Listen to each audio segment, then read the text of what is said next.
but in the main, we agree. All right, and we're very happy to present him here today, David Wilcock. Thank you. Thank you, Carrie.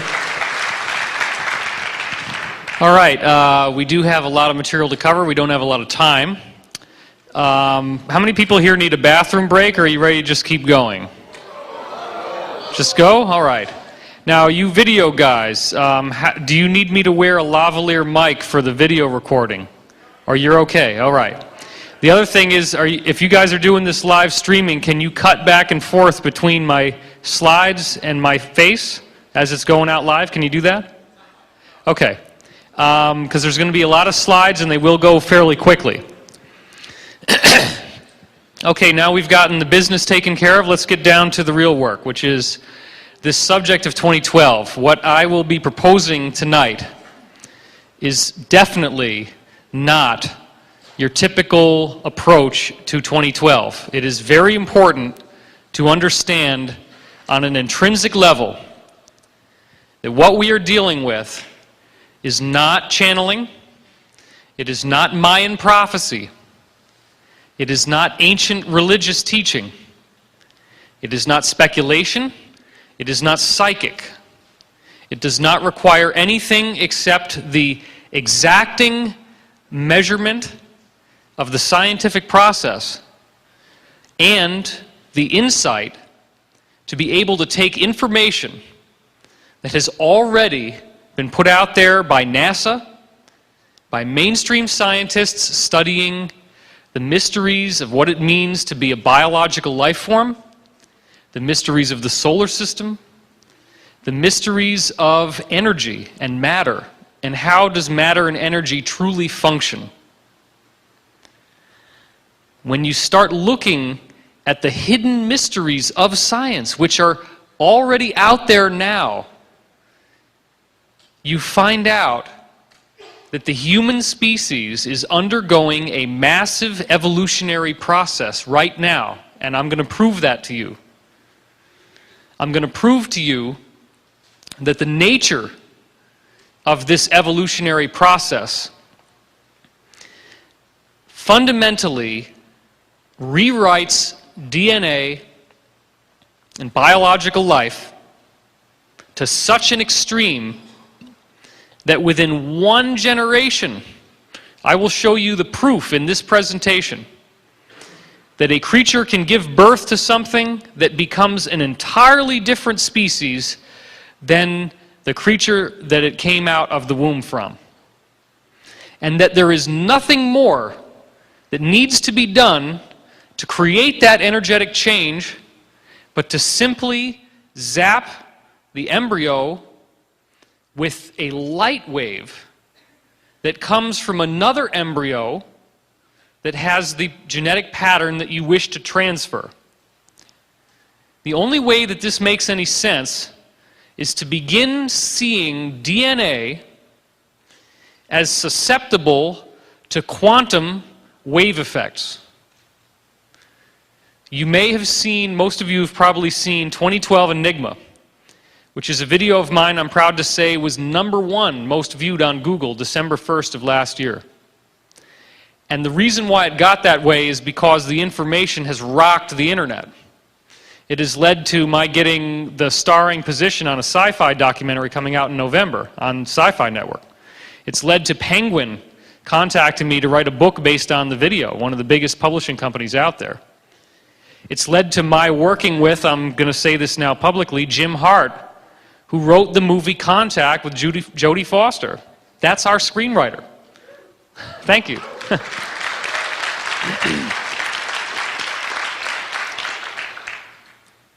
I'm working on Wander Awakening, which is the album cover you see here in the slide, with a 9-time Grammy-winning musician, Larry Sire.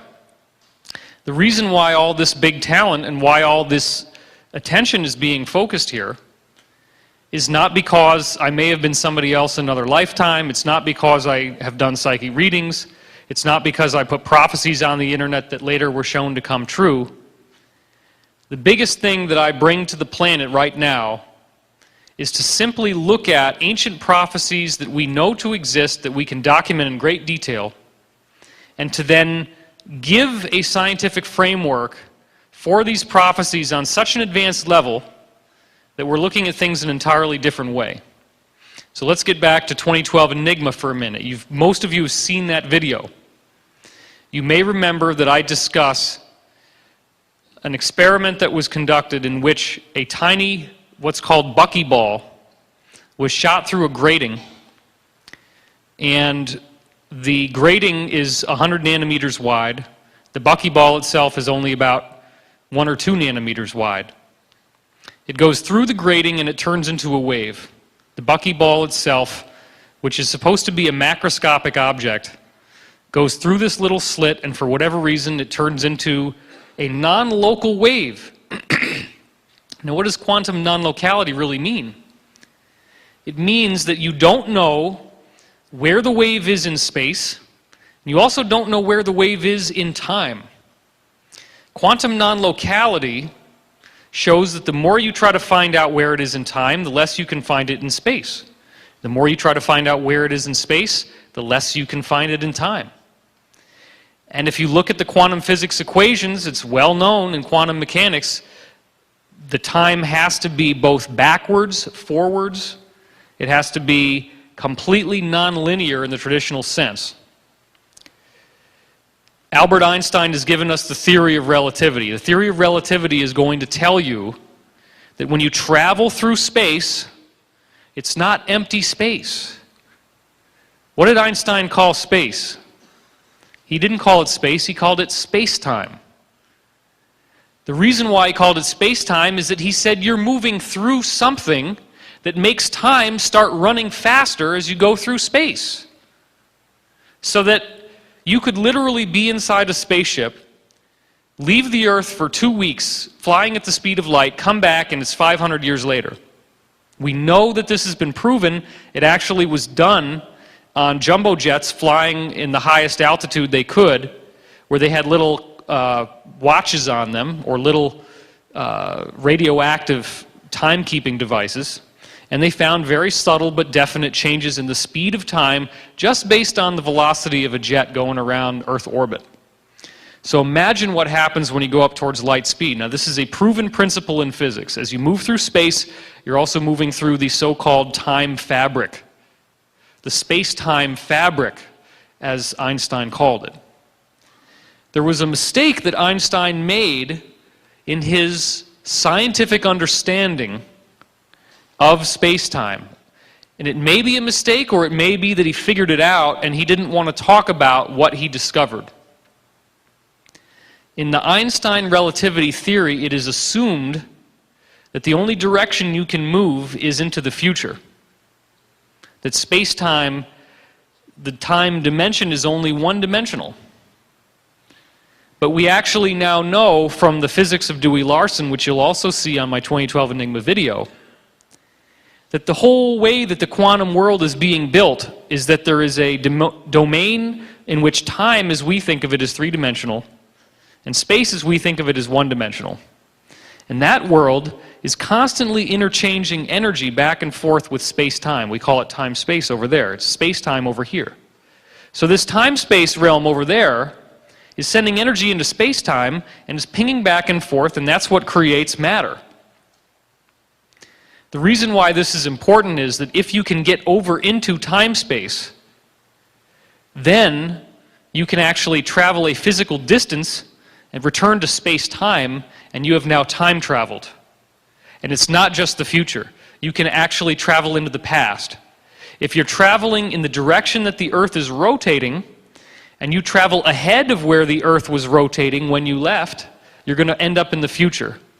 Because you now re-emerge in space-time ahead of where the Earth was on its timeline when you left.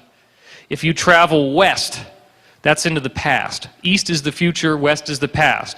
And again, it's going to sound ridiculous, and for those who are uneducated, they'll blast me on the internet and say that I'm full of it.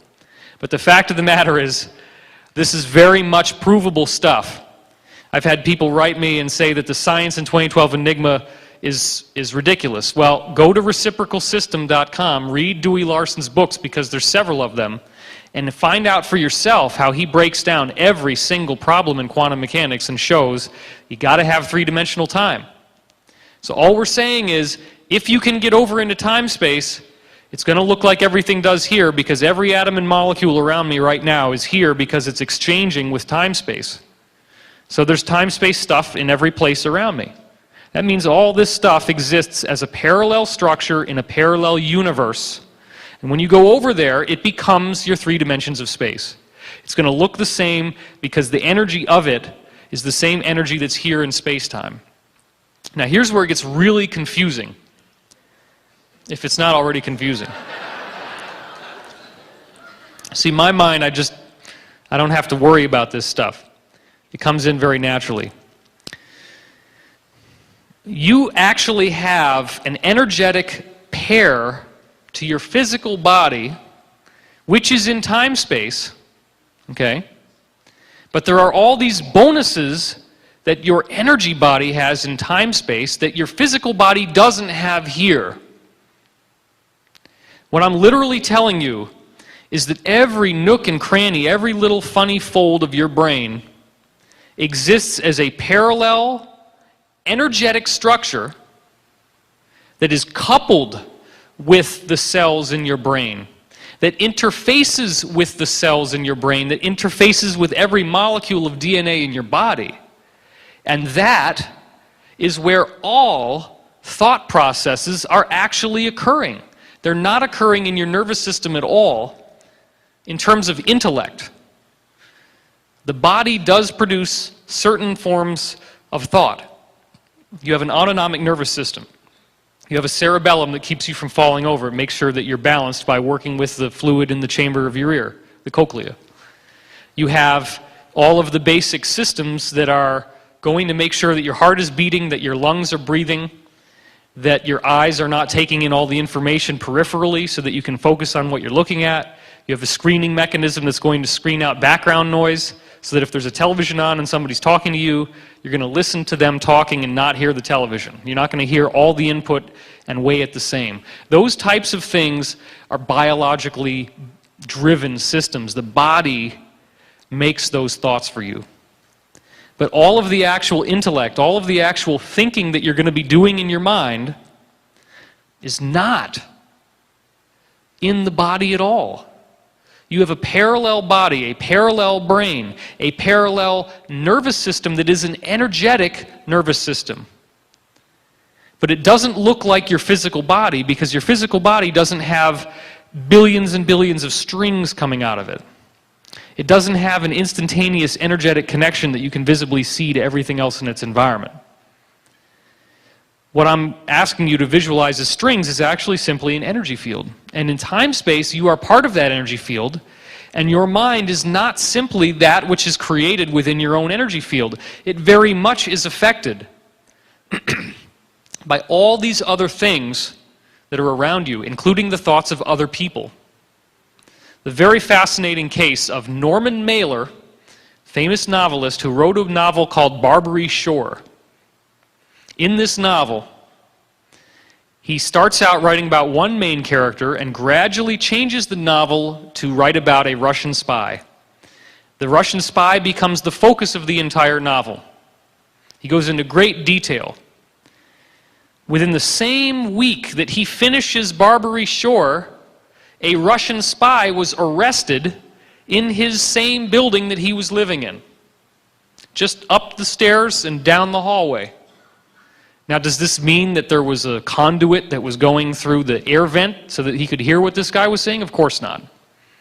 What it does mean, though, is that that man was so emotionally charged because he was on the edge of his rope and he knew he was going to get caught, that his mind was sending out signals. And Norman Mailer's mind is an energetic phenomenon which is sensitive to its environment and picked up the signals that were being generated. Now again, I talked about the experiment where buckyballs are shot through a 100 nanometer grate, a little tiny slit. They turn into a wave just by hitting the grate. It's like it makes them flip inside out and go from space-time, where they're a particle, into time-space. That solid particle, which has 120 atoms in it, it's not just like some tiny little thing. It's a ball. It's got structure. It's got form. It's got shape. It literally popped out of our space-time entirely. It flipped over into a realm where time is three-dimensional, space is one-dimensional, and it smears out. It's partly in the past, it's partly in the present, it's partly in the future. And in that state, it looks like a wave because you can't measure where everything is anymore. So now get a load of this. The DNA molecule is only slightly wider than a buckyball, which means the DNA molecule is also subject to quantum effects, in which the molecules within your DNA are phasing between being here in space-time and being in time-space, where they actually are stretched out through linear time.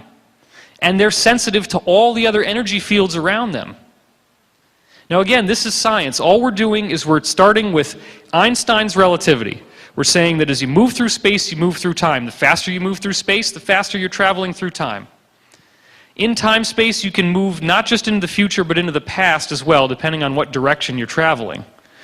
The Russians have identified the time field, which means that if you speed up the time field in a small area, time will run faster or slower in that area compared to everything else around it. And they've got lots of experiments with little wristwatches and stuff where they put them in the time field, and the time field makes it speed up or slow down. Now, pyramids are one of those things that will make those watches change speed. So a pyramid is an actual symbol of something that will cause change to occur. The pyramid is a symbol, but it's also a technology. It's also a machine. The symbol of the pyramid is that which is reaching up.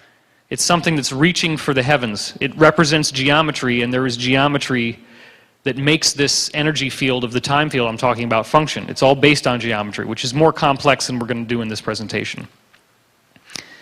But the time field is something which not only affects the passage of linear time, it also affects the health of your body.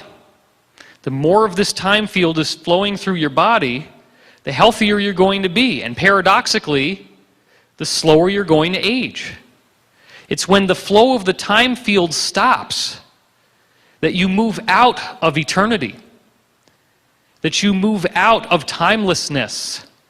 It's when time stops flowing through you that you stop being an eternal being and you begin aging. Remember that scientific study that Deepak Chopra talked about in Ageless Body, Timeless Mind, where he gets a bunch of elderly people and he puts them in a room where it has the magazines of 40 years ago, it has the radio broadcasts, it has all the furniture, everything. What he found was that within a very short period of time, all these people had a remarkable turnaround where they started reverse aging. They actually started getting younger in a way that is molecularly, biologically provable. That's because the time field started flowing again. They started to have hope. The time field is that which gives you inspiration. If you want to know whether the time field is really flowing through you or not, you can tell because you will be in a state of uplifting gratitude and positive emotion. It is a scientific fact that the more that your mind goes into that state of resonance, of positive attitude, of fearlessness, of courage, you are causing time to flow through you faster, which means you have the power of eternity at your fingertips, which means you are at the forefront of the human evolutionary process. But this is not something that only relies upon your ingenuity and your dedication to a spiritual path. It is something that is being done for you by forces that are very mysterious because they are much greater than what you would normally think of as your conscious mind. You want to talk about the monolith in 2001 and how mysterious that was. That's not even the beginning of what we're talking about now.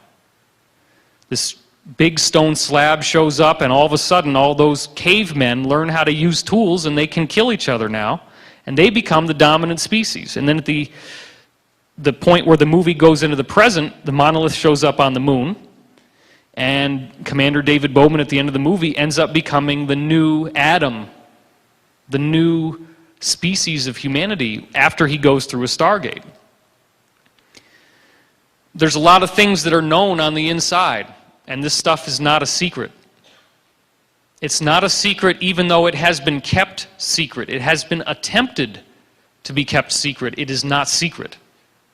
All of the information we need is already here so that we can definitively understand that what's happening to the earth is a naturally occurring process. It is a sacred process motivated by forces of intelligence that would stagger the imagination. Back in the old days, you had a LAN system in which a computer was just a monitor and a typewriter. And you plugged it up to one central computer, and everybody's little dummy terminal, as it was called, was plugged into that one computer. On some level, each of us is the dummy terminal. We appear to be separate. We appear to be an identity that has an ego, that has a body, and we identify with the body. On some grander level, the body is merely a projection. It's like if you have a prism and light is going through the prism, and as it rotates you see these rainbows around the room. And each one of you is one of those rainbows. But would you say that those rainbows are each an individual generator of light? No. The light is generated by whatever is striking the prism. Those individual pieces of rainbow light are just the reflections of the one light that strikes the prism. If you want to really get into the esoteric science and understand what the ancient prophecies are telling us and why it's so relevant to what you're going to hear in this talk, try to vibe into the fact that the entire manifest universe, that matter and energy itself, is but reflections of this one singular light. That all visibility in the universe, everything we can measure, is a reflection into what we think is space and what we think is time.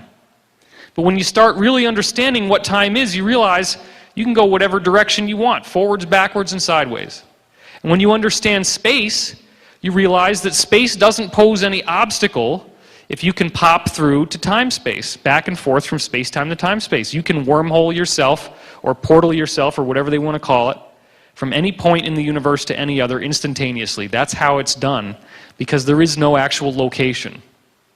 Location is an illusion which is based on the rules of the road so that we have one intelligent super being that has wanted to experience multiplicity, that has wanted to experience separation so that it can reunify.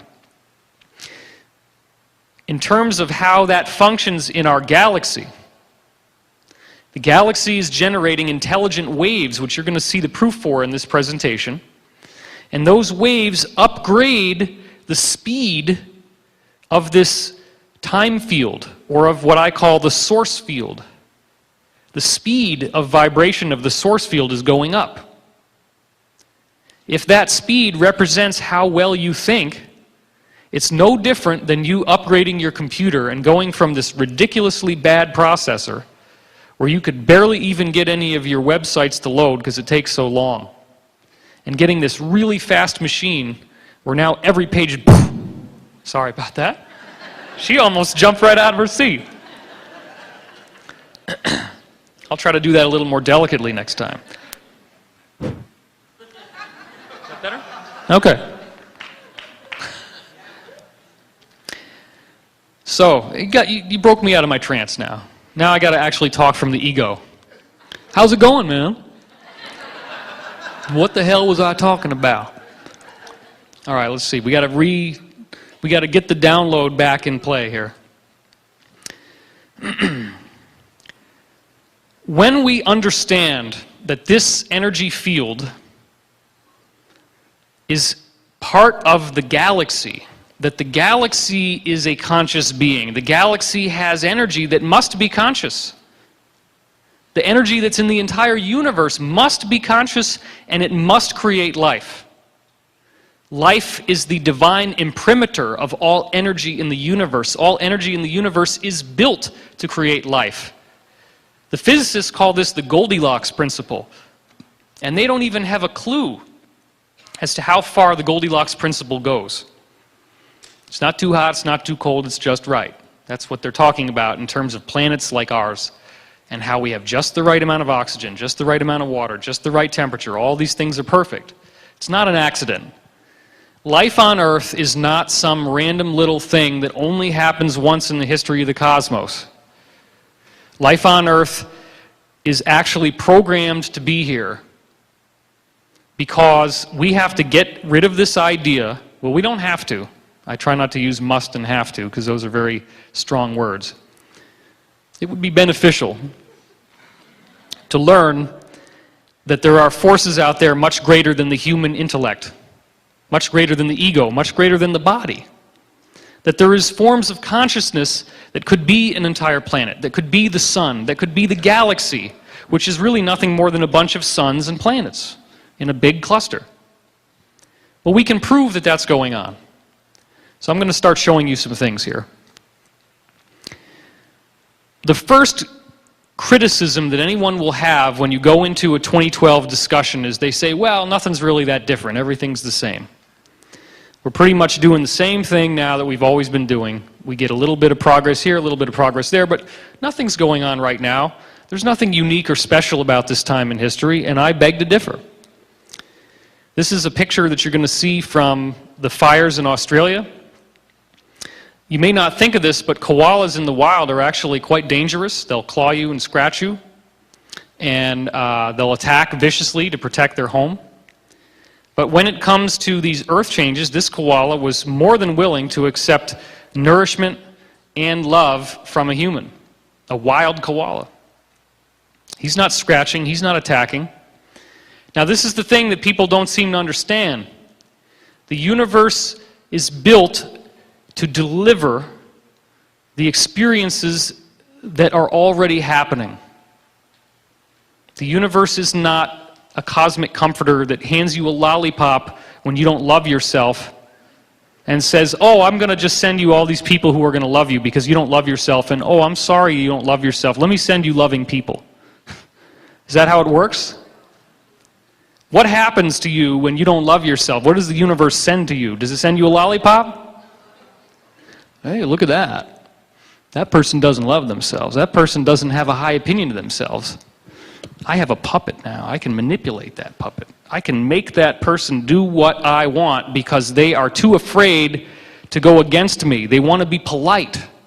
They have such a low self-esteem that if I tell them something that I want them to do, they're not going to want to upset me.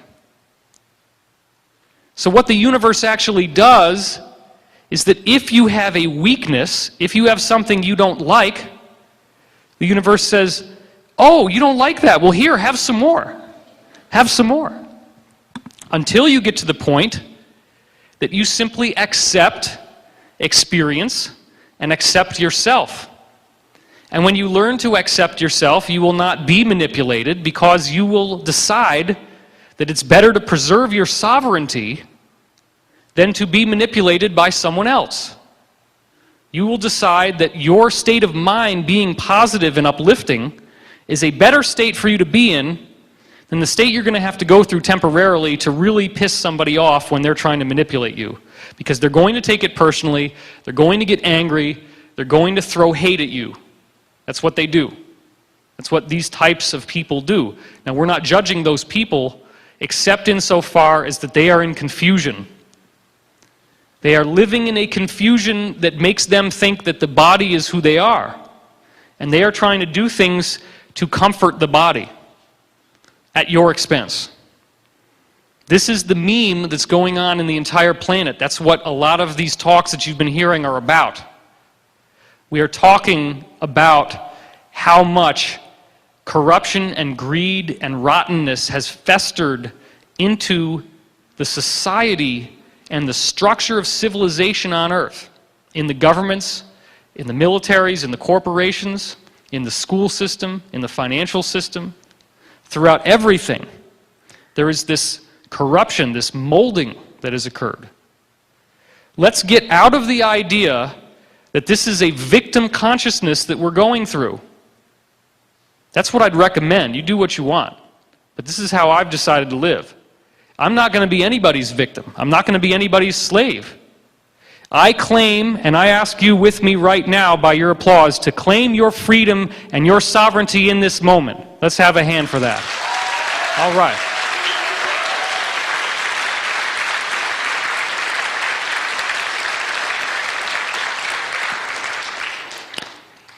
If you can claim your freedom of positivity, your freedom from fear, that is the most threatening thing to the negative controllers in this world. Because this is a frequency war. The one thing they don't want you to have is a positive, loving feeling in your day-to-day life. If they can keep you thinking that you're at the brink of destruction, that nuclear missiles are ready to incinerate the earth, that the economy is ready to collapse, that your government is ready to herd you off into concentration camps, and they've whipped up this fever to such an extent that people are bringing armed weapons to gatherings where the president is, because now Fox News wants you to think that Obama is the same old thing. I don't care if that's what you believe or not. But any time that Fox News is telling me something is true, I'm inclined to think it's not true based on their past history. Can I get an amen on that?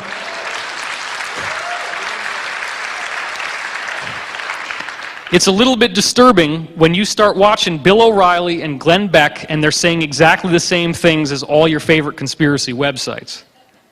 That's not good. That's not what we want. Because Fox is a corporate entity. It is a propaganda organ. It's also important to understand that many of the conspiracy sites have been seeded with propaganda. These are not independent bloggers that are actually trying to raise money and do an honest living. These are people that are funded by the Pentagon and the NSA. We've had extensive discussions with people about this who are insiders. So what's happening now is that because as a planet we have not loved ourselves, we have been stuck in this self-loathing, in this self-condemnation, and this fear of our own potential, this fear of our power. The universe has not sent us these majestic, loving, cosmic leaders who are all-knowing and all-powerful and can be trusted with the warmth and the innocence of a young child. They have sent us vicious killers who will do nothing but spare no expense to rape us, to steal every cent of our money.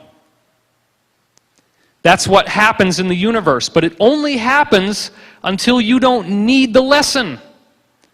If you learn to love yourself, do those negative people still get fixated into your life to such an extent that that's all you ever have? No.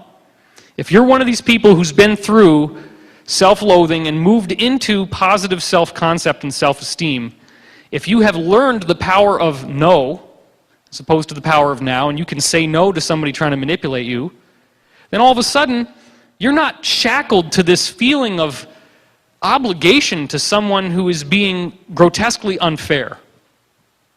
You now have the wherewithal to speak your mind, to say your piece, to get your needs met, even if it means that it's going to upset someone. Because if someone has denied you the respect and the sovereignty and the love that you deserve as a perfect child of God, then you deserve to protect yourself from that person.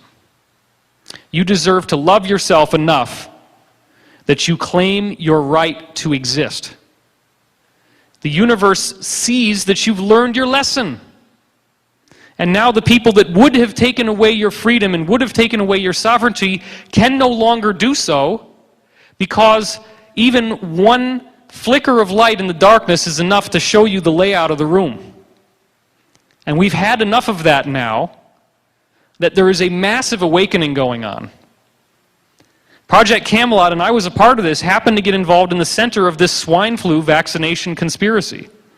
Because we had a situation unfold on stage in Zurich between myself and another witness who was arguing in favor of vaccinations and is actually a former operative for Majestic, which is the UFO working group arm of the neoconservative Republican New World Order faction of the world elite. So he's telling you should get the vaccine. Now granted, there is a great deal of science to suggest that vaccines do confer immunity. We are not disagreeing with that. But we are also considering the testimony of people like Jane Burgemeister, a well-known mainstream journalist who happened to go alternative when she started to find out that Baxter Pharmaceuticals, as you all know, had released a vaccine, and thank God these people in Norway injected it into some rats before they gave it to people, and the rats all got bird flu and died. Oops! How did that happen? I don't know how that happened. Did we do that? No, of course not. So look, you also have people in the government who are not high enough to know that this swine flu thing might have been manufactured, and they have a very legitimate concern about the swine flu. It's being kept secret, but they do believe that this could mutate like it did in 1918, that you get sick the first time, it's not that bad, but you get sick the second time and everybody's dying. Millions of people are dying. That's the theory. Let's bear in mind that in 1918, the world was nowhere near as civilized as it is now. Sanitation was much less. And in order for you to have any of these flus, regardless of what they are, get your health down in a negative way, your immune system has to be depleted. What's the biggest thing in this new science I'm going to teach you about that depletes your immune system? Negative thoughts. So if they can keep you in fear, which means that you hate the government, you hate the president, you hate what's happening to your kids in school, you hate the economy, you hate the Federal Reserve, if you're angry and you're fearful all the time, and then they stick out a little virus, guess what happens to you? You get the virus. A virus is a frequency-based entity. As you see in my 2012 Enigma video, polio, rubella, all these various viruses have geometric structure, which is wave particle structure. Geometry can flip around into the time field and become a wave. Kuznetsov, which you're going to see in this presentation, proved that the wave structure of a disease is enough to infect healthy tissue in a hermetically sealed container. You can take the wave structure of a disease, zap it through a hermetically sealed container, and have those cells inside the container catch the disease. A disease is a disease of the mind which has as its medium of transference the consciousness field. That's how you get sick. It's by going out of integrity. The nutritional component is secondary to that. When you're in an area where everybody is depressed because their living conditions are very difficult, they're going to get sick a lot more because they're so negative. So I ask you this. If you can respect yourself enough to no longer let these people into your life on a personal level, is there a 100th monkey effect that happens to the planet? Of course. Of course. And that's what's happening right now.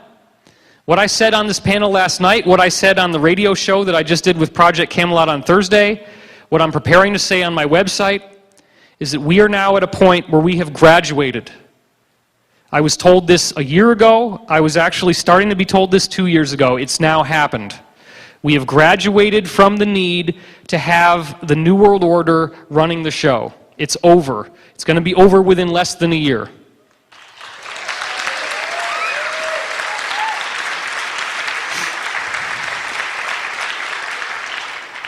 I'm not trying to be psychic. I'm talking in facts. I'm talking about the simple fact that you cannot lie to people who know the truth. What does a lie require to exist? It requires an absence of information. It requires you not knowing that it's a lie. Because if you're being lied to and you know that it's a lie, then it's not a lie. It becomes an obvious, ridiculous gaffe that this person is making. It becomes a situation that can be remedied because you can start laughing when that person tells you a lie. Because you know the truth. We are watching The derivative system, the Ponzi scheme, and international bankers being ripped apart because the other countries are tired of playing the game. They now have more economic power than the old European white men that run the New World Order and the Illuminati. They no longer have the leverage to be able to do what they're doing. And what I propose to you on an even more intrinsic level is that this is all something that appears to be happening as a result of natural progressions of events. But on another level, it is an energetic phenomenon which is being programmed to occur by a movement into a higher energetic frequency. That frequency is making us more present with ourselves.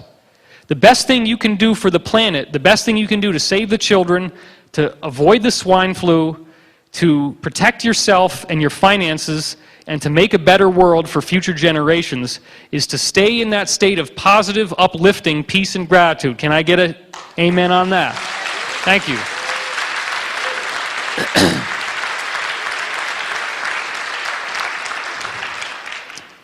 And I don't profess that I'm the guy you go to for the answers. You can send me your emails. I'm happy to read them. I read all my emails. But this is something that each of us are doing. I've only identified an effect that's happening to everyone. If you want to go religious for a minute, the second coming of Christ, or the messianic return, is something that's happening to everyone. I was talking to Jordan over dinner with Bill and Carrie the other night, and he was telling me that if you really go back into the original Old Testament documentation, that the messianic figure is not one person. It represents this change into a whole new way of being. And so now he's got me convinced that I got to go looking for that data myself. He has reason to believe it's true, and I'm sure he's right, but I need to find my own facts. I don't wait for somebody else to come and teach me something. If I hear something that I like, I go look and I find out for myself. I was told from my own guidance, which is dreams and visions and prophetic information, that there was going to be a great change happening to the Earth and the solar system. I didn't just nod my head like a subservient slave to some higher power and say, yes, you're right, oh lovely master, I will do what you say. I said, no, I can't believe that. I can't believe that the whole world is going to change on an energetic level that will make what we're in now seem like the most miserable depression by comparison.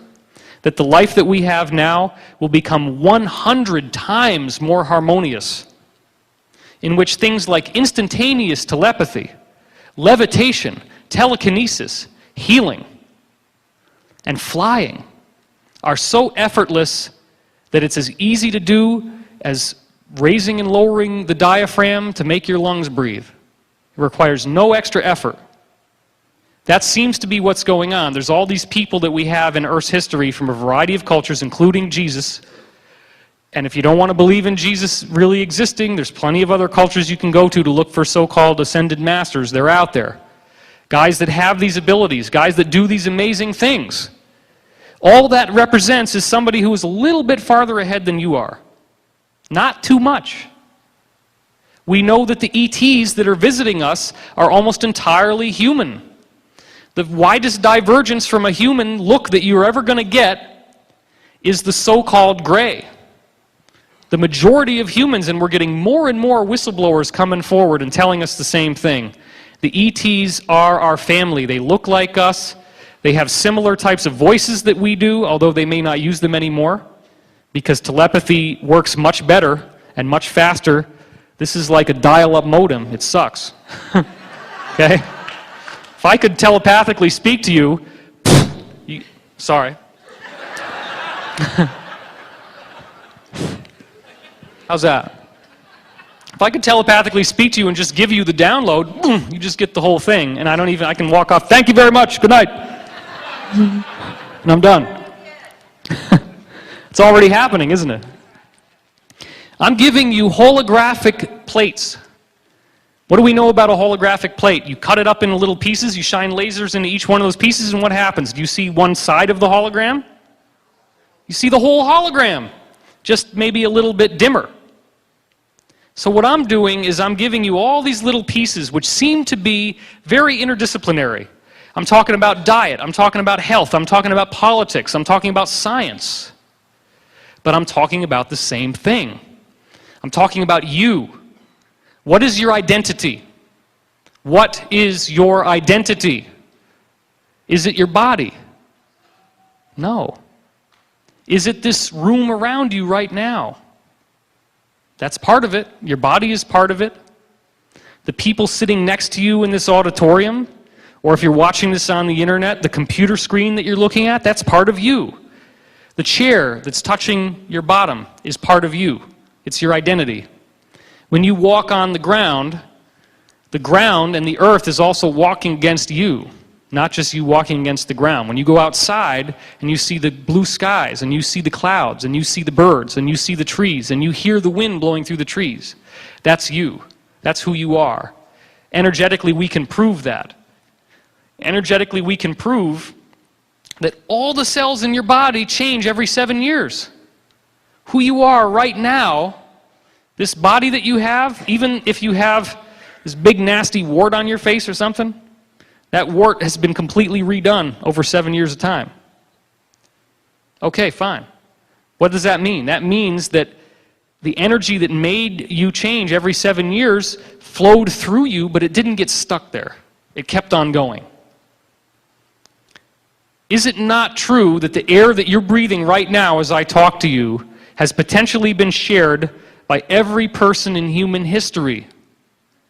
That's pretty nasty if you're a germophobic person, isn't it?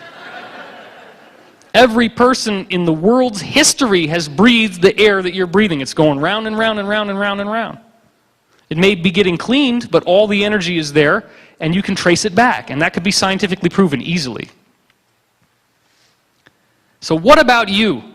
Who are you? Who are you really? If the energy field that makes your consciousness is interpenetrated with other people's consciousness, and we can prove that, then who are you? Are you just this ego? Are you just this part of yourself that feels like you're lacking something? Because the body needs things to survive. The body needs sanitation. If you don't shower it for a while, it's going to start smelling pretty nasty. If you don't go to the bathroom, you're going to get sick and you'll eventually die. If you don't eat something, you're going to starve to death. If you don't drink something, you're going to dehydrate to death. The body is fragile. It can be cut. It can be having broken bones. You can have hair loss, skin problems. Everything can go wrong with the body. And therefore, when the body feels pain, you feel pain, and it seems like your identity is now in jeopardy. So because the body is so identified with the identity, we assume that our identity is the body. But we now have the scientific proof that that's not true. So your identity ultimately is the earth, the Gaia hypothesis, James Lovelock. Your identity ultimately is the sun, that which created all the particles and molecules that make you who you are now. Your identity is the galaxy. Your identity is the universe. The energy that makes the universal mind is you. It's just in a slower, holographically fragmented form, like that prism I said is rotating, and all these little rainbows are there. That's all it is. That's all you are. But that's everything you need to be, because that proves that you are the light, you are the love, you are the one infinite creator. That's all you ever have been, it's all you ever will be. And that's more than enough. Because what that means is that you have limitless potential. There is nothing special about me. The only thing that's different is that I'm very dedicated to doing what I'm doing, and I'm getting in touch with that part of myself that has access to the higher consciousness, and it makes me more and more of an embodiment of who I am. The more that you get in touch with the higher self, with your true cosmic identity, the more that you become one of the living master geniuses on this planet. If you had any idea of the scope of what you could be, if you truly access your potential, it would floor you. Because every single one of us has the potential to be a messianic figure, to be the savior of the world. We all have that potential, and we're all doing it to varying degrees as we start awakening. Well, thank you.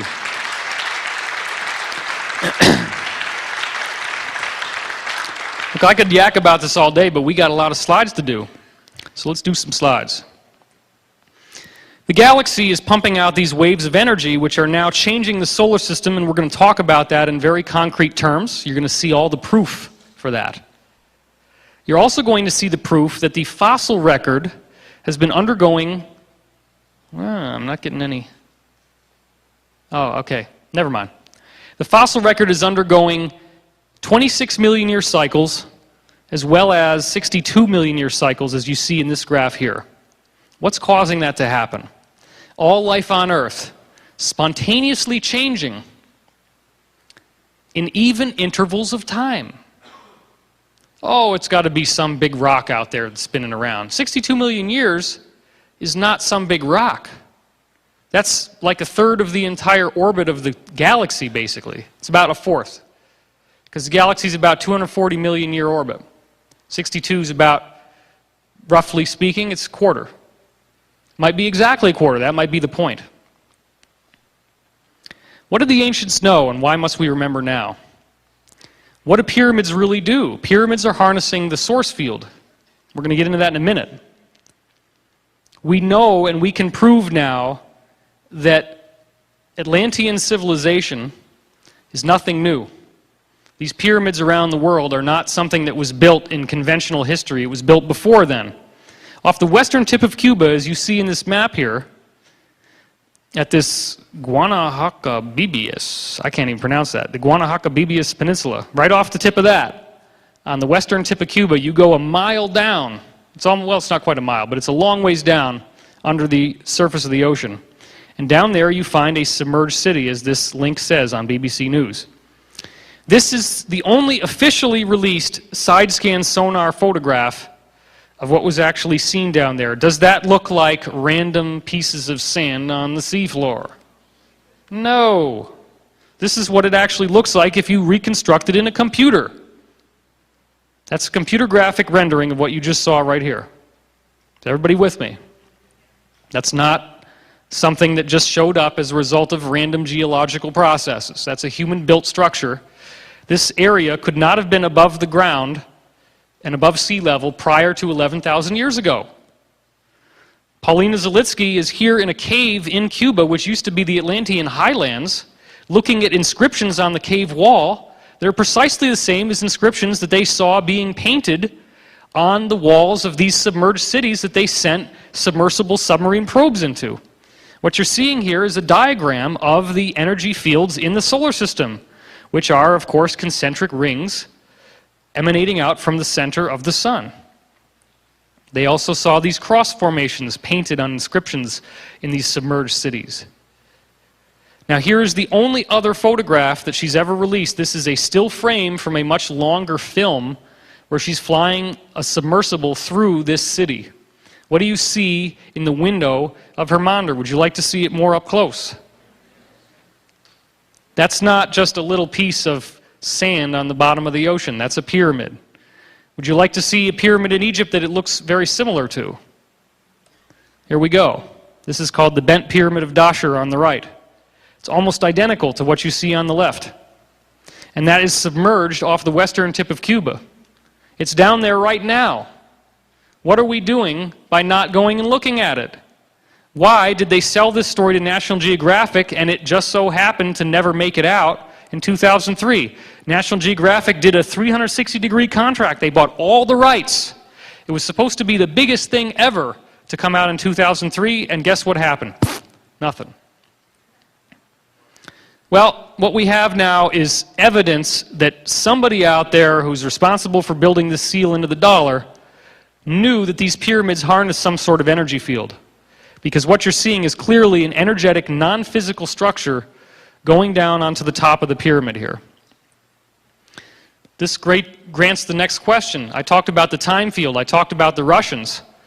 Is there a technology in which you can build something that will take this natural energy that makes physical matter, that's flowing through everything, and harness that energy in a given direction? The answer is yes. You're going to have some fun now. You're going to get to look at some things that are already well known to exist. And I'm going to let you just think about them. The first is menhirs, which are standing stones. I want you to bear in mind that the height of a human being is only a little bit taller than where the top of the shadow is in this photograph. These are enormous, enormous stones. Do you think that maybe these enormously tall stones were built for a reason? Do you think that maybe these ancient peoples were putting them there because they got something out of it? Is it merely a religious symbol? Or was it put there because it had a technological usefulness?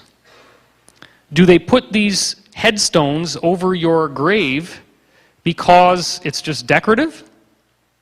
Or are they hoping that the headstone is going to have some sort of energetic effect that will keep your body preserved and usher you on into the afterlife? Can these stones actually create ripples of energy that will rise our frequency of consciousness, that will make us feel better, that will make us healthier, that will make everything around us more harmonious? If you think about the possibility that these stones could be put into position and change the way that your mind works, then you're thinking in the right direction. They're enormous, and it would be a lot of work to do that just for some religious symbolism. It would be much more apropos to believe that people would go to all this trouble if they could use it for something. Next thing we're going to look at is dolmens. These are stone cellars. What if you were able to build a little stone cellar, a little stone structure, get inside of it and have it harness energy so that while you're sitting in there, you meditate and it raises your vibration. It raises the consciousness frequency of your mind while you're inside. And all you have to do is sit under this absolutely colossal stone that if it fell would crush you flat instantaneously.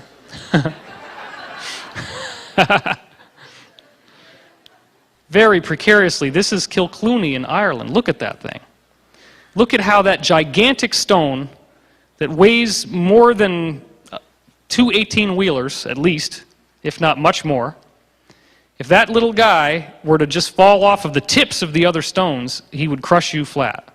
And yet there he is, and with all the earthquakes and with all the earth changes that have gone on, it's still balanced precariously right up there. And here's another one, balanced precariously. Why would they go to so much trouble? Do you really think a bunch of guys are just going to do this because it's cool? Do you really think they'd go to the trouble of getting themselves crushed and trying to precariously balance these very, very massive stones just because it's a fun thing to do? I don't think so. In this case, you see that actually part of the stone is broken off and fallen onto the ground, but the point is the same. The point is, look at what's going on there. You go underneath, you meditate, and you get charged up. Now this is an example of a more advanced structure where a wall is built around you. And once you go inside that wall, you now have a much, much higher energetic charge. And you got a little breathing hole. This is another one from the side. Wouldn't you like to know? No, actually I did this in a rush and I don't know where all these locations are, but it's easy to find online. Just look for dolmens. And you'll go to Google Pictures, Google Images, Google dolmen, the word dolmen, D-O-L-M-E-N, you'll start finding these things. Barrows is the next thing. Barrows are mounds. The idea here is that you actually drill a hole into the ground underneath the mound. There is a round chamber inside the mound. This is well known. You go in there and you have a little party and you meditate. It's enough now that you can bring in a group of people. It does the same thing as a dolmen, except you're burrowing into the earth now. So here's some barrows. And this one, of course, you see how well structured it is, Silbury Hill being the biggest one. Now here's one of the entrances, which of course the English government has been kind enough to put iron bars in front of it so you can't go in there. They don't want you to be able to use this technology anymore. And they're probably worried about finding condoms and stuff inside, frankly. But that's not what it's built for necessarily. Maybe it was. Some of these barrows are longer, and you also have the mound builders in the US. You have all these other things like Serpent Mound in Ohio that you can go to and see this in the US. I'm only doing the English ones right now.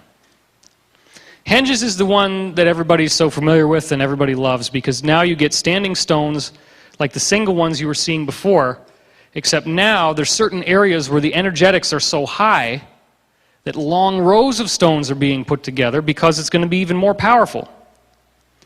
The sheep really like being near these stones. In fact, animal life really can feel this more than we can. These were not put there by accident.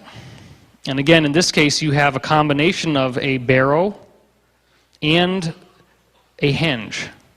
You have the henge at the front here, and if you go through that path down the middle, you go into the barrow, and you go inside and you meditate. Maybe the henge in the front helps focus the energy that's flowing through the center of the barrow. Here's another henge out there just hanging out in the middle of the English countryside, and there's some of them are in France, some of them are in Germany. They're in Ireland too. They're all over the place. Here's another one. Of course, here's another one. Here's another example. One of the most impressive, which unfortunately has been lost to the ravages of time to a large degree, is Avebury. Now, what you're going to see here, if you look closely, is that all of these different stones, all of these different little dots that you see as you go along here represent individual stones. This looks like a giant serpent. Here's the head, and here's what it's eaten in its stomach. If you look up at the top in the middle there, there's two little rings of stones inside. That represents the meal, and then here's the tail down at the bottom. Down here is one of the barrows. This is Silbury Hill, the best barrow of all, the most famous one and the most well-structured one. Look at the geometry. Look at how it's a perfect equilateral triangle between the head of the snake, the tail of the snake, Silbury in the middle, and then here's the area up here. Now what this was for, this was a gigantic technology. This is a machine. It's a machine that's built based on, if you look around it, the contours of the mountains, the contours of the land, so that a bunch of people get inside this area right here and they have a big party and they all meditate and chant and run around and do fun stuff. And they're changing consciousness for themselves and for the planet. That's what this stuff was built for. It's a consciousness technology. Of course, Stonehenge being the greatest example of all, these sarsen stones, as they're called, are gigantic in size and very beautiful to look at.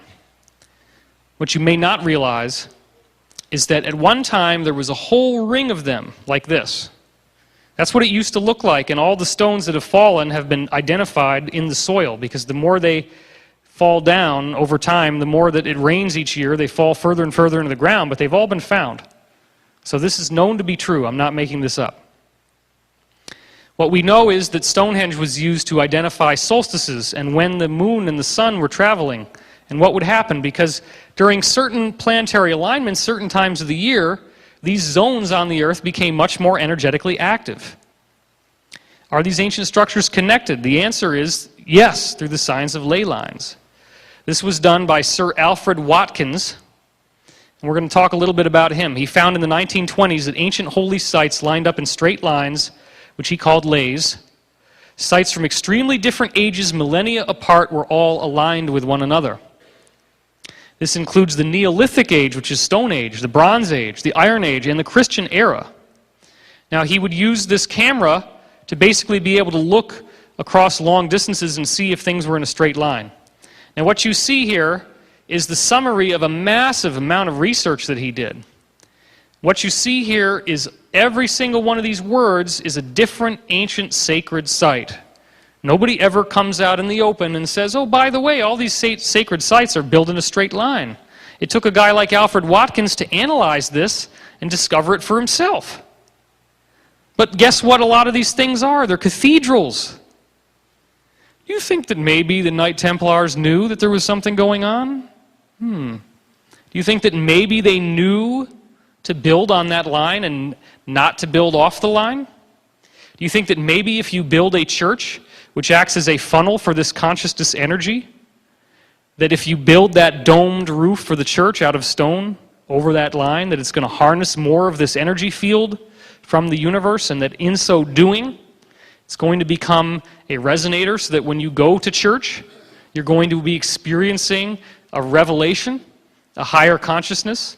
Do you think that maybe the stained glass window and the Gregorian chant music are creating harmonics that help you harmonize with the field? Absolutely. So here's some people from his Stonehenge club, the straight track club as it was called, the ley line hunters. Here's a barrow that had trees growing around it. Here's a similar ring of trees without a barrow. This is a natural earth effect caused by these energy fields because they do have circular formations. Well, it is a hyperdimensional effect. These are harnessing hyperdimensional energy because the hyperdimensional energy is what makes the matter that is building the stones. Let me say that again. The matter that makes these stones, the stone itself, the actual hard stuff, is built from hyperdimensional energy, energy from the time field that's flowing into our space-time. That's what, according to Dr. Dewey Larson, all matter is built from, is this hyperdimensional exchange between three-dimensional time, three-dimensional space. That's all it is. So, of course, you're going to get time anomalies, but it's also the energy that builds you. It builds your DNA, it builds your body, so when you get more of it flowing through you, you're going to have more health and vitality.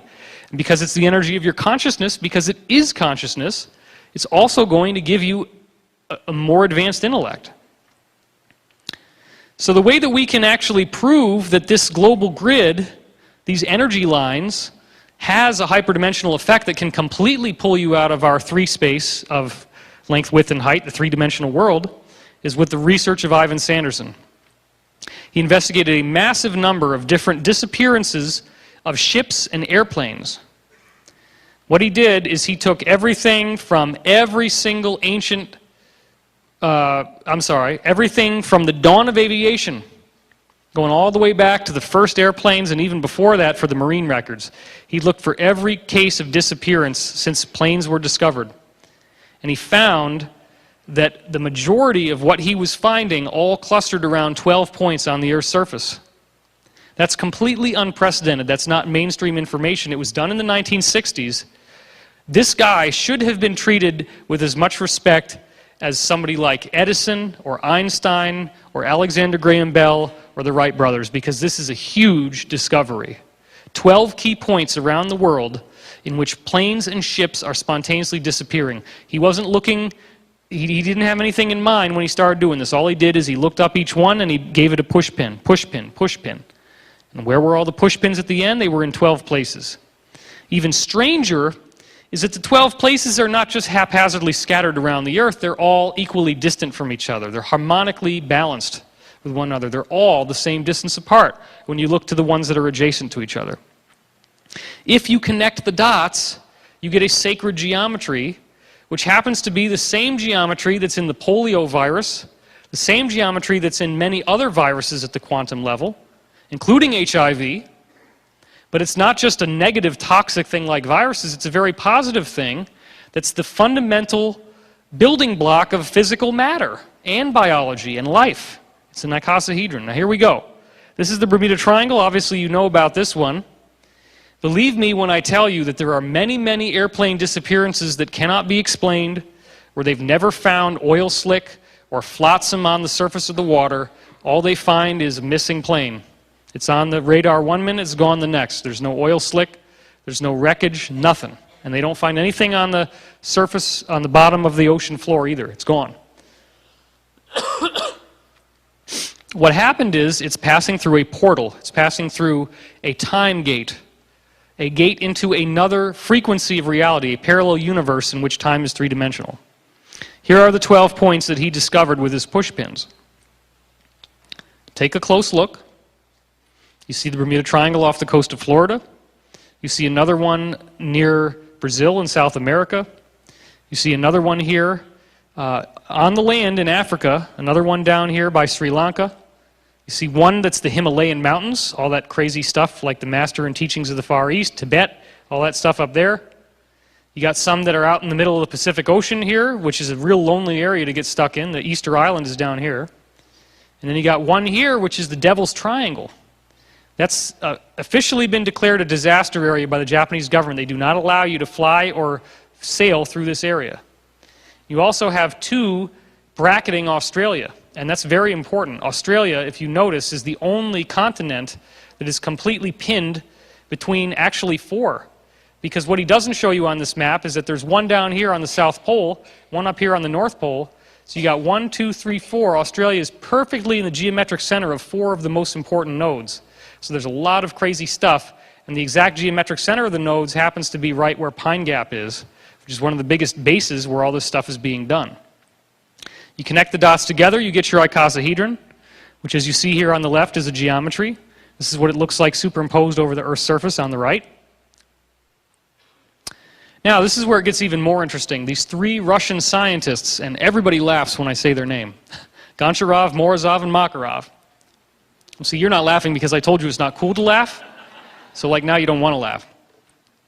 What they did is they went through and they looked at every single line that was discovered by Sir Alfred Watkins. Remember the guy that did the ley lines? We were just talking about that, how all these churches and all these Neolithic sites and Iron Age sites and Bronze Age sites, they're all in straight lines. Well, these Russian dudes took every single one of those things that Alfred Watkins discovered, and they took every single other structure they could find around the world, the Great Pyramid, Stonehenge, Easter Island, temples and pagodas in Asia, China, Japan. They looked at every single weird monolithic, which means big stone structure they could find anywhere in the world. And they found that every single one of them fit onto a single grid, which was very simple to construct. All you had to do is start with the same 12 points that Ivan Sanderson found where these matter time-space warps would happen. Take those 12 points, connect the dots, just like I did. That's the icosahedron. But then, the icosahedron has a curious property. It's a geometry that, because it is perfect, can be inverted. It's a mathematical thing you can do where you flip the geometry inside out, literally. That's what it would be. If you had the structure, like made out of wires, you could actually flip it inside out and rebuild it, but build it backwards. Build the geometric inverse of it. All you got to do is inverse the icosahedron and make it so that it fits together with the original icosahedron, and you get this grid. Here it is. So I want to point out to you again, because this is a little bit confusing if you don't know what you're looking at, that all of your original points are still there. Here's, the Bermuda Triangle. Here's the one on the southern tip. Here's the two that I was talking about around Australia, the one that's up there. Here's the one at the South Pole. So they're all still there. But now you've added in the geometric opposite. If you simply build this geometry, you now have a diagram that shows you where every single ancient site in the entire world has been constructed on, over 4,000. They couldn't find a single one that was anything impressive that wasn't built on this grid. Why do you think that is?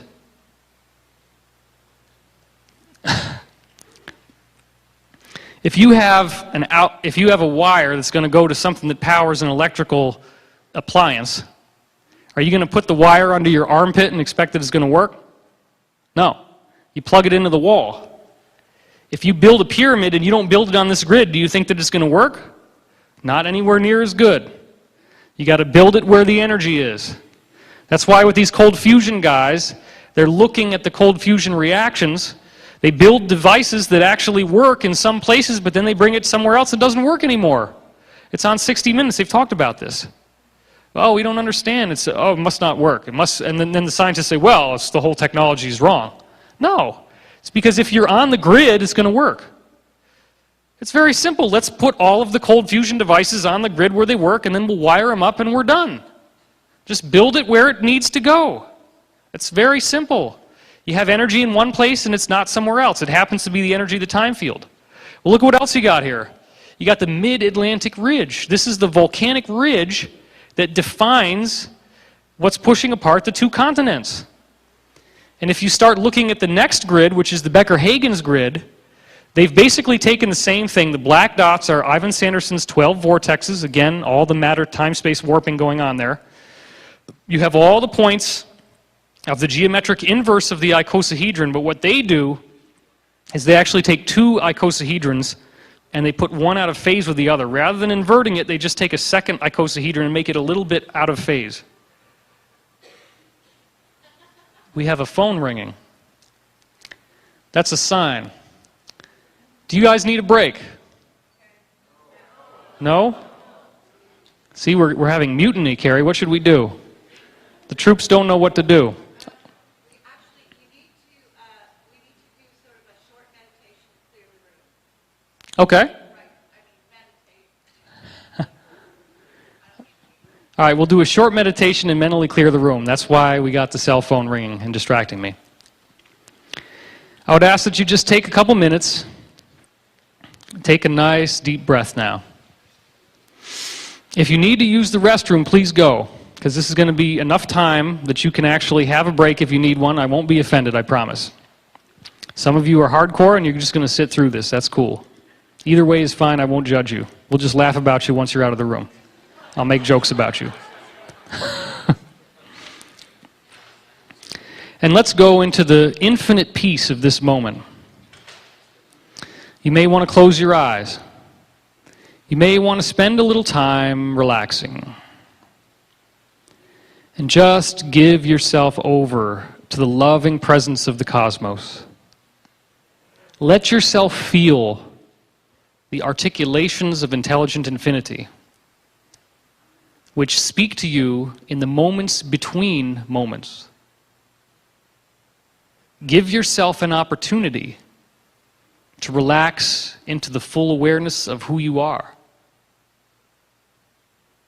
Take comfort in the beauty of you.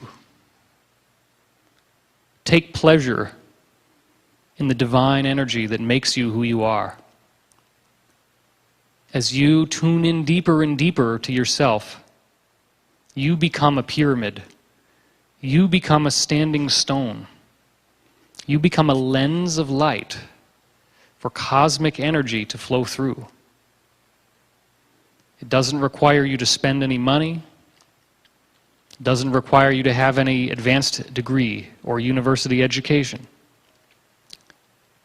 It doesn't require you to drink anything, eat anything, take any pill, smoke anything. All it requires is peace. All it requires is tranquility. All it requires is the knowingness that you are more than your physical body. That you are a divine light, a glorious gift from the cosmos. That any and all negativity that has hung around you can be cleansed away, much like the traditional housewife would sweep out the house with a broom. With all the doors open, the dust comes flying out. The floors become clean. It becomes easier and easier to walk around undisturbed, to appreciate the bounty of your own space, the bounty of your own sovereign identity. For when you learn to love yourself, you can have those boundaries. You can sweep out the dust in your own life, as we're now doing on the planet. The very air that passes through your lungs is the living conduit of universal light that carries you like a magic carpet to lands unseen that float in the sky. Lands that are beyond physicality. You have every opportunity to reach out and find those lands. You have the glory of being yourself in this moment. You have an opportunity to expand your awareness so that that mind that thinks through the hardware of the brain is not just the mind of your personal ego, but the universal mind that is much more than just your own personal self. It is the self with a capital S. Let's experience that self. Because as you do, the energy flows through you, and it is an energy that creates an impenetrable shield that no negativity can penetrate. It is a living vessel of light, the chalice of the Holy Grail that allows you to be perfectly sovereign in mind and in body and in spirit. By living through that consciousness, you live in the presence of your everlasting awareness, your eternal identity, which is never going to be terminated by the loss of a body. It is much more than that. Your mind is information, and the information has identity, and the identity is the universe. So now I will start to bring you back into the conscious mind. Most of our friends have gone to the bathroom now. So we're all back in the room. I'd like you to see again this grid. Open your eyes and let's meditate on that grid for a minute. You're seeing the underlying geometric framework of the mind of the earth. And this is how it's been built. And this is what structures the continents the way they are. Look at how the coast of Rio de Janeiro here is pushed in by this node. Look at how the whole shape of South America is defined by the lines that surround it. There's many, many examples of this. This is the stretching pattern that the earth makes as it expands.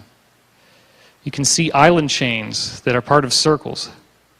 Here's another island chain that's part of a larger circle. Just connect those nodes together. Look at the 2 points in the middle. It looks like cell mitosis. That's not an accident. Oh, really? Well, that's interesting. I was just informed that there was a UFO sighting right outside the building at the time that the cell phone went off. Believe it or not, but that's pretty cool. Well, thank you guys for showing up. Actually, there's a whole bunch of them on the ceiling here. Cool. All right. Hopefully you're a little bit less hypnotized now, and we'll get back into enough of a thinking mind that you can follow me. Can we prove the ancient sites harnessed usable energy? The Russian pyramids research holds the key.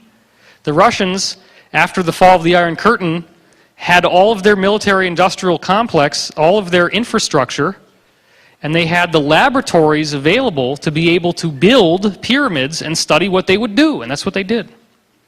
Here are actual photographs of the Russian pyramids. Check this out.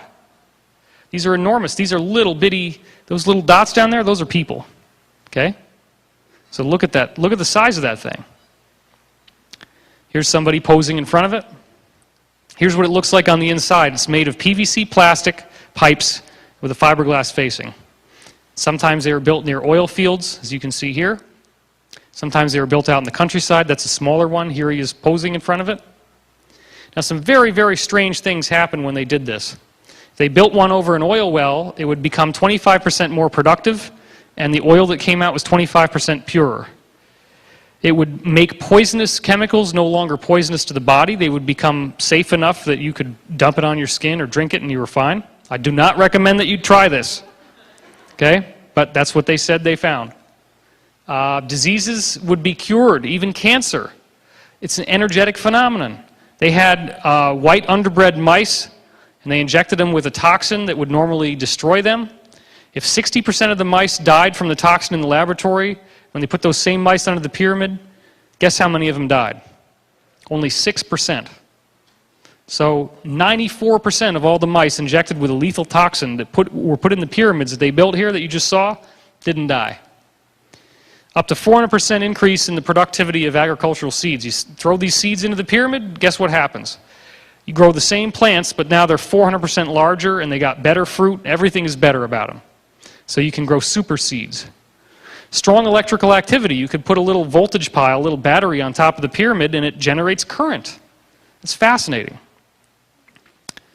Significant earthquake reduction. This is where you start seeing how the Earth's energy fields are related to severe weather and severe earth changes. If you build these pyramids, then guess what happens with earthquakes? You don't get a big giant quake anymore. You get a bunch of little ones that don't cause any damage.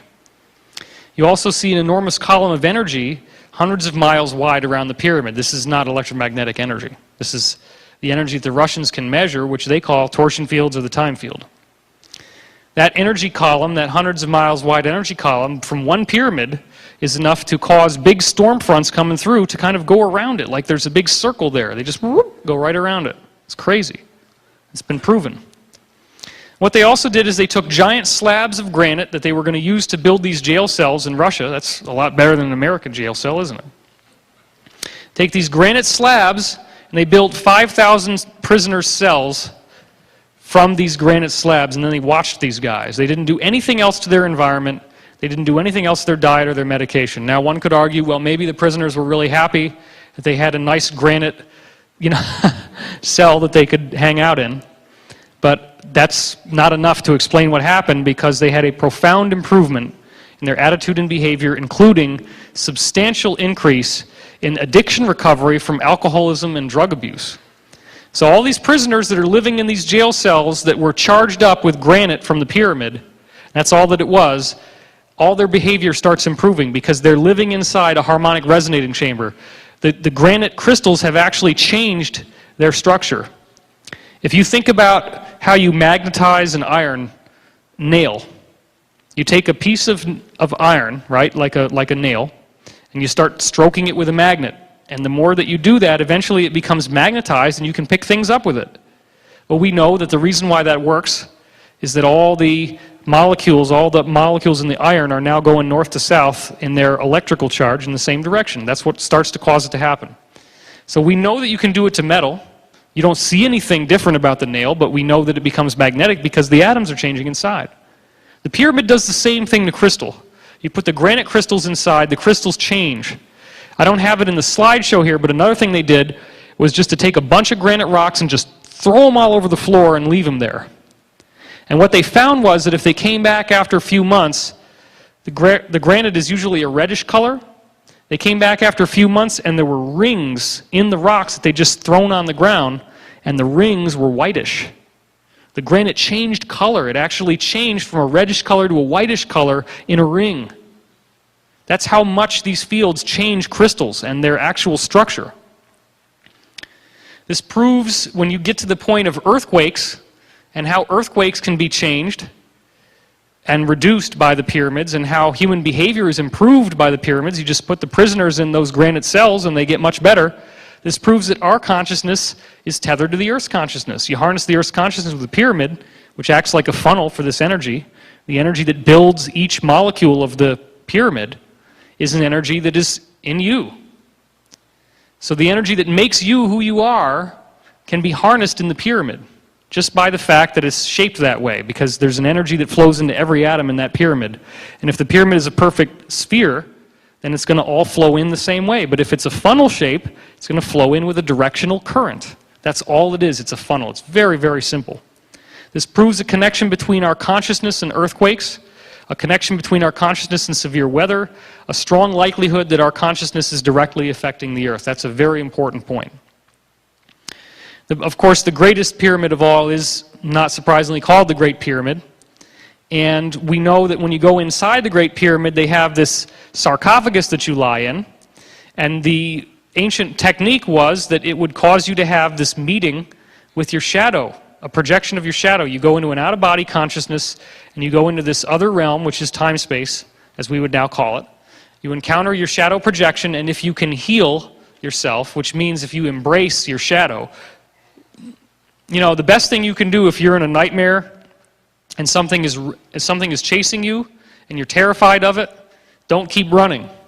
Stop running, turn around, say, who are you and what do you want? Don't be afraid at all. Get rid of the fear. And what you'll find is that if you're not afraid of it, you're going to start seeing it change. And the more that it changes, the more you'll see that it's yourself. And when you realize that it's yourself, you embrace it. And there's this huge flash of white light, and you have this amazing experience, and you wake up in tears. Many people have reported this. That's the integration process the pyramid is talking about. Except in the pyramid, it's so powerful that you literally come out with ascended abilities. You literally can do things that we would consider miracles, such as telekinesis, levitation, instant healing, telepathy, etc. Well, it's not everybody's experience. Napoleon went into the king's chamber. What do you think happens to a guy like that when he spends a night in the sarcophagus? This is what he wrote after it happened. He was absolutely terrified. He had a horrible night. He never wanted to go anywhere near it again. So I ask you this. When the apple fell in front of Sir Isaac Newton, was that the first time that gravity was working? No, it was the first time that someone recognized that gravity was working. Is this presentation and the science that we've been putting together recently the first time that anybody's recognized that this is working on Earth? No.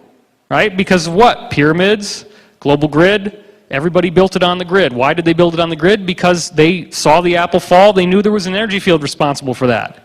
Except in this case, it's not an apple falling, it's a consciousness rising. So have we seen the apple fall in modern times? And the answer is no. We're trying to explain everything on electromagnetic energy, and we don't understand that there's an energy beneath electromagnetic energy that's even more important. This really becomes a scientific validation of the idea of a higher power, that there is some divine intelligence that's more than just you and me in separated brain pans, and that's nothing else that's there. That's the old way of thinking. The new way of thinking is that consciousness is a field, and that field must exist through the whole universe because consciousness is the basic behavior of matter. So matter is not just in this galaxy, it's all over the place. It all seems to have similar, if not the same, rules.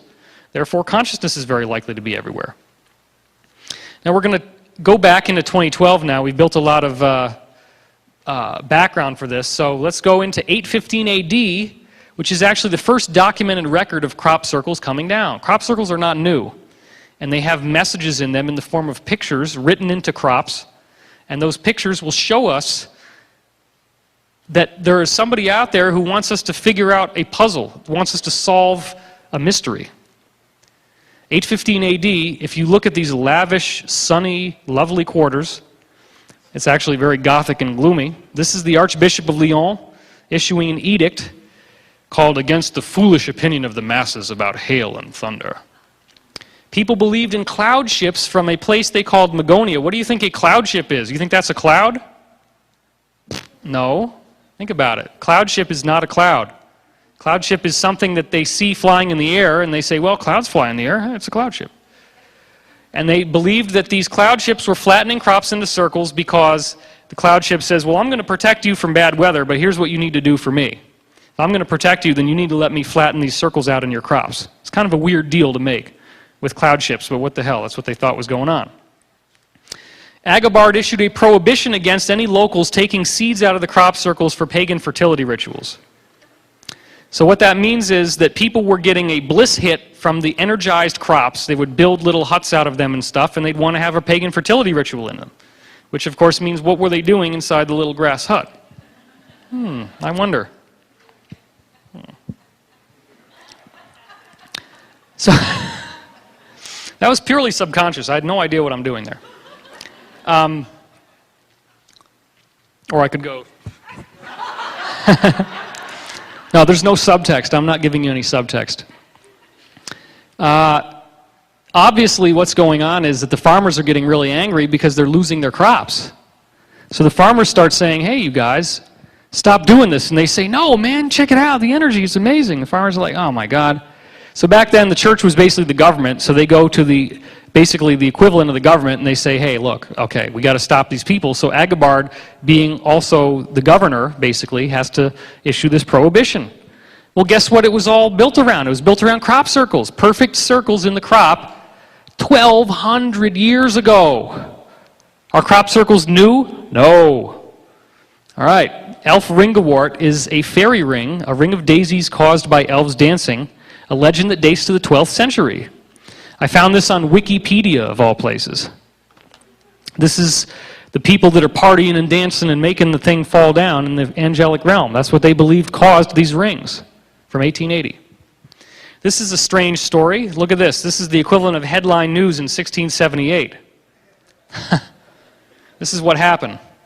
Somebody comes over to chop down a farmer's crop. He's called a mower. The mower wanted a lot of money. The farmer wasn't willing to pay that much. So the farmer gets all pissed off and says, I'd rather have the devil chop down these crops than you, man. That night, the farmer's in bed and the whole field lights up like it's on fire. The perfect circle appeared in the crops the next morning, as it says in this thing you just saw, so neatly mowed that no mortal man could have done it. Well, now we believe that it's a bunch of drunk guys walking around, hey, isn't this great? We're making a crop circle. That's not the way it worked back then. They were smart enough to know that no person could have done this. So this is the illustration. So of course, if no person could have done it, it's got to be the devil. It's obvious. Everybody knows that. So it's the devil. There he is doing his little job. He's going around doing his thing. Okay, now we have Dr. Robert Plot, who's at the beginning of the Renaissance, a very educated and enlightened scientist who was smart enough to look at the hip bone of a megalosaurus and see something entirely different. It's the world's first homoerotic paleontologist because he saw the scrotum of a giant here. What a boner that would be.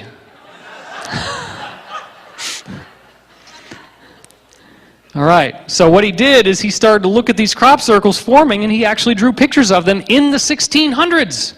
These are his actual photographs. These are not just circles, quote unquote. That's a spiral. That looks like somebody's ear with a sound wave going into it. And here is a perfect square inside a perfect circle. So Dr. Robert Plott's educated hypothesis was, oh, well, there's a piece of square wind, you say, and the square wind is making a square hole in the crops. That's actually not much better than what modern scientists are trying to say for crop circles now. So nothing has changed in 400 years, unfortunately. He also found that the soil underneath the crop circles was much drier than ordinary, which smelled like moldy bread, but then what does the guy do? He puts it in his mouth and he tastes it. That's a dedicated scientist. Oh my God, it's horrible. Except he found that it didn't taste bad. So what do we know this is? This is all the water being zapped out of the soil. It's totally dried out. That's a cosmic thing that happened. That's a extraterrestrial technology. Dr. Gil Levengood documented the same thing in the 1990s, exactly the same thing. So it's still working the same way. In the late 1940s, somebody witnessed a whirlwind touching down and forming a circle in the corn. He believed it was wind. In only 3 or 4 seconds, you have this perfect sharp-edged circle that was very large, 3 or 4 meters wide, happen. It's about 30 feet. Not quite 30 feet, but it's big. It's like 15, 20 feet. August 1972 in Warminster, he hears a noise. Something pushes down the wheat, but check out the last line. What does it say? The air was what? Completely still. There's nothing going on, no wind that could have explained what happened here. In front of my eyes, I could see a great imprint taking shape. The wheat was forced down in a clockwise direction. He hears a high-pitched humming noise, and the circle opens up like an oriental fan unfolding. Guess what, guys? That's not weather, that's not wind, that's not a bunch of drunk guys walking around stamping down the crops. This guy witnessed it. We can put people in prison based on eyewitness testimony. That's what he saw. Well, let's stop talking about him and start looking at him, because that's where it gets more fun. Here you have the original type of circles you'd see, and then you start to get these patterns of 4, and there's a little one down here that was originally called grape shot. These kinds of patterns start showing up all the time, 2 circles connected by a line with this little arch, or sometimes it was there, sometimes it wasn't, which in pagan symbolism is the pregnant goddess. This is the pregnant belly, here's the head, and here's the arms. But of course, the circle makers couldn't be content by showing us such primitive diagrams, so they came back a couple years ago and they did this. Oh, sorry. Here we have the goddess, of course, in a geometric form, but it's very clearly obvious that's what we're seeing again. This is the rebirth of the earth coming into being. You see 3 goddess formations in this from 1990. This was Alton Barnes' 1990. It made it onto the cover of the Led Zeppelin CD box set, actually. That's a much nicer version of the photograph, too, before everybody tamped it down like you see in this one.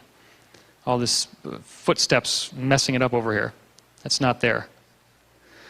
Well, this one is one of the greatest ones in terms of the impact that it had. Richard Hoagland was really the one who made this the most popular. It shows, basically, we think it shows first dimension, second dimension, third dimension, and then fourth in the middle, the geometry. These lines are perfectly equated with a tetrahedron inside a sphere.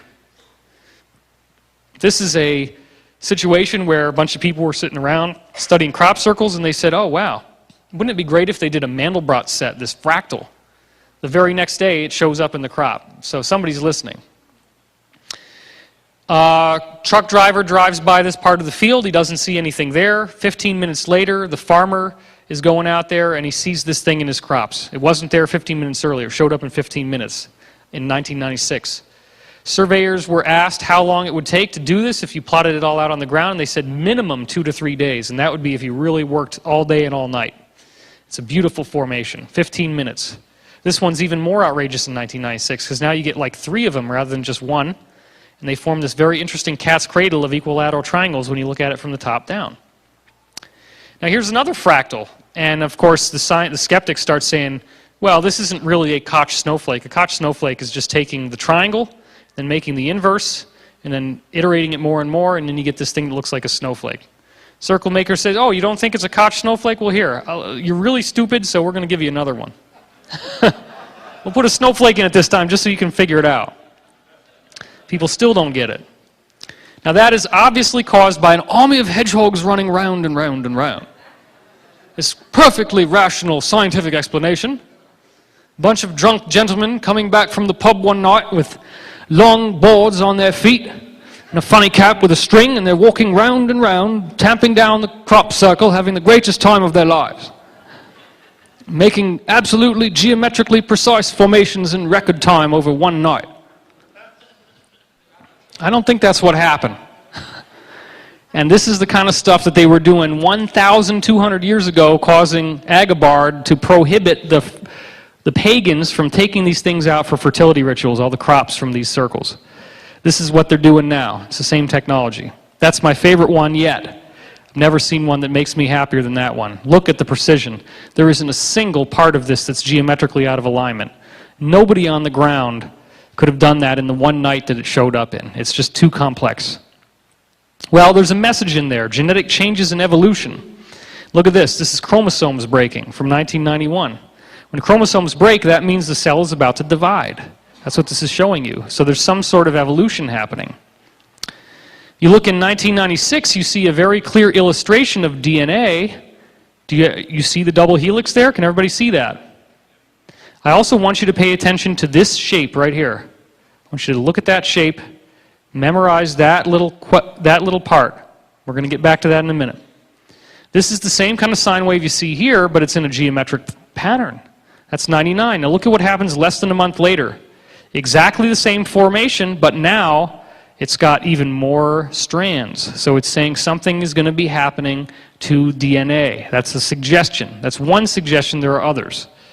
Here's one that again is showing you DNA, but it's in a perfect circle, a perfect ring. You can obviously see the double helix and the little ladders connecting the two sides together. It's beautiful. But this is the one that really gets me off. You have the galaxy in the center, the Milky Way galaxy, and then you have these waves of DNA, and you have this pattern being flagged. Look at that. There's your double helix. Everybody see that? And this is being pumped out by the galaxy, but look at this. In the Hebrew mystical tradition, that's a special shape called a yod, which refers to divine light coming down into manifestation on the earth. And I don't have it in this particular slideshow, but if you look at the tower card in the tarot, there's all these yods around the tower that's being struck by lightning. That represents divine manifestation. So this is actually a further message saying that this DNA energy is a divine manifestation. The definitive 2012 formation is right here. This showed up last year. And what it does, or it might have even been, it was this year, wasn't it? Man, it hasn't been that long. Or no, I think it was last year. I'm sorry. I've been using this ever since it showed up. Now there's some interesting things going on here. We look at the sun, okay? Now look at the diameter of the sun. We know that all of these objects here represent the planets, and it's a specific planetary alignment. Well, it's actually December 21st. This man made a mistake, but it's close enough with 2 days off. You can't really make much of a difference in terms of any of these positions. But around December 21st, 2012, Red Colley is the guy that did this. Look at this. You see all the positions of the planets are the same as what's in the crop formation. Saturn, Jupiter, Mars, they're all in the same positions. Uranus, Neptune, Pluto. Pluto is not in the same position. Now it could be that it would have broken the geometric harmony because if it would have had to have been right about here. Now I've had a little tip from, let's say, a source, and this is a human source. This is somebody here, not any extraterrestrial, and he told me to pay attention to this. He says that also is part of the message. Even though it looks like it's just an irregularity in the ground, why was it built so it's right there? Is there something that we might be encountering in the future that is right there in the solar system? That's what we're being told. That's all I can say on that, but I want you to think about that. Well, look at what happens here. The sun, after a couple days, is now widened to the orbit of Venus. Does this not suggest that something is going to happen to the solar system on guess what day? December 21st, 2012. They gave you the planetary alignment and they give you what's going to happen. They show you the sun, they show you the sun changing in a very, very, very, very dramatic way. This doesn't mean it's going to kill us. The other things show that it's an energetic change. And it would also appear that this indicates some sort of energetic influx, and that these indicate all the ET groups that are surrounding us at this time. These are code ciphers for different planetary civilizations that are coming in. So this gets us into interplanetary climate change. And I'm not going to spend a whole lot of time on this stuff because there's so much of this data. But this is the smoking gun. When anybody tells you, oh, there's nothing that's changed, and it's all the same old stuff, it's not true. It's not true. First of all, let's look at the activity of the sun. It's the highest it's ever been in 8,000 years. This is taken from Antarctic and Arctic ice core samples, which have been correlated with tree rings and all the other stuff they use. 11,000 years ago, the fall of Atlantis, look at how high it is. It's almost that high now. It's the highest it's been in 8,000 years. The sun is now giving off storms that used to take 2 or more hours to get here, showers of protons.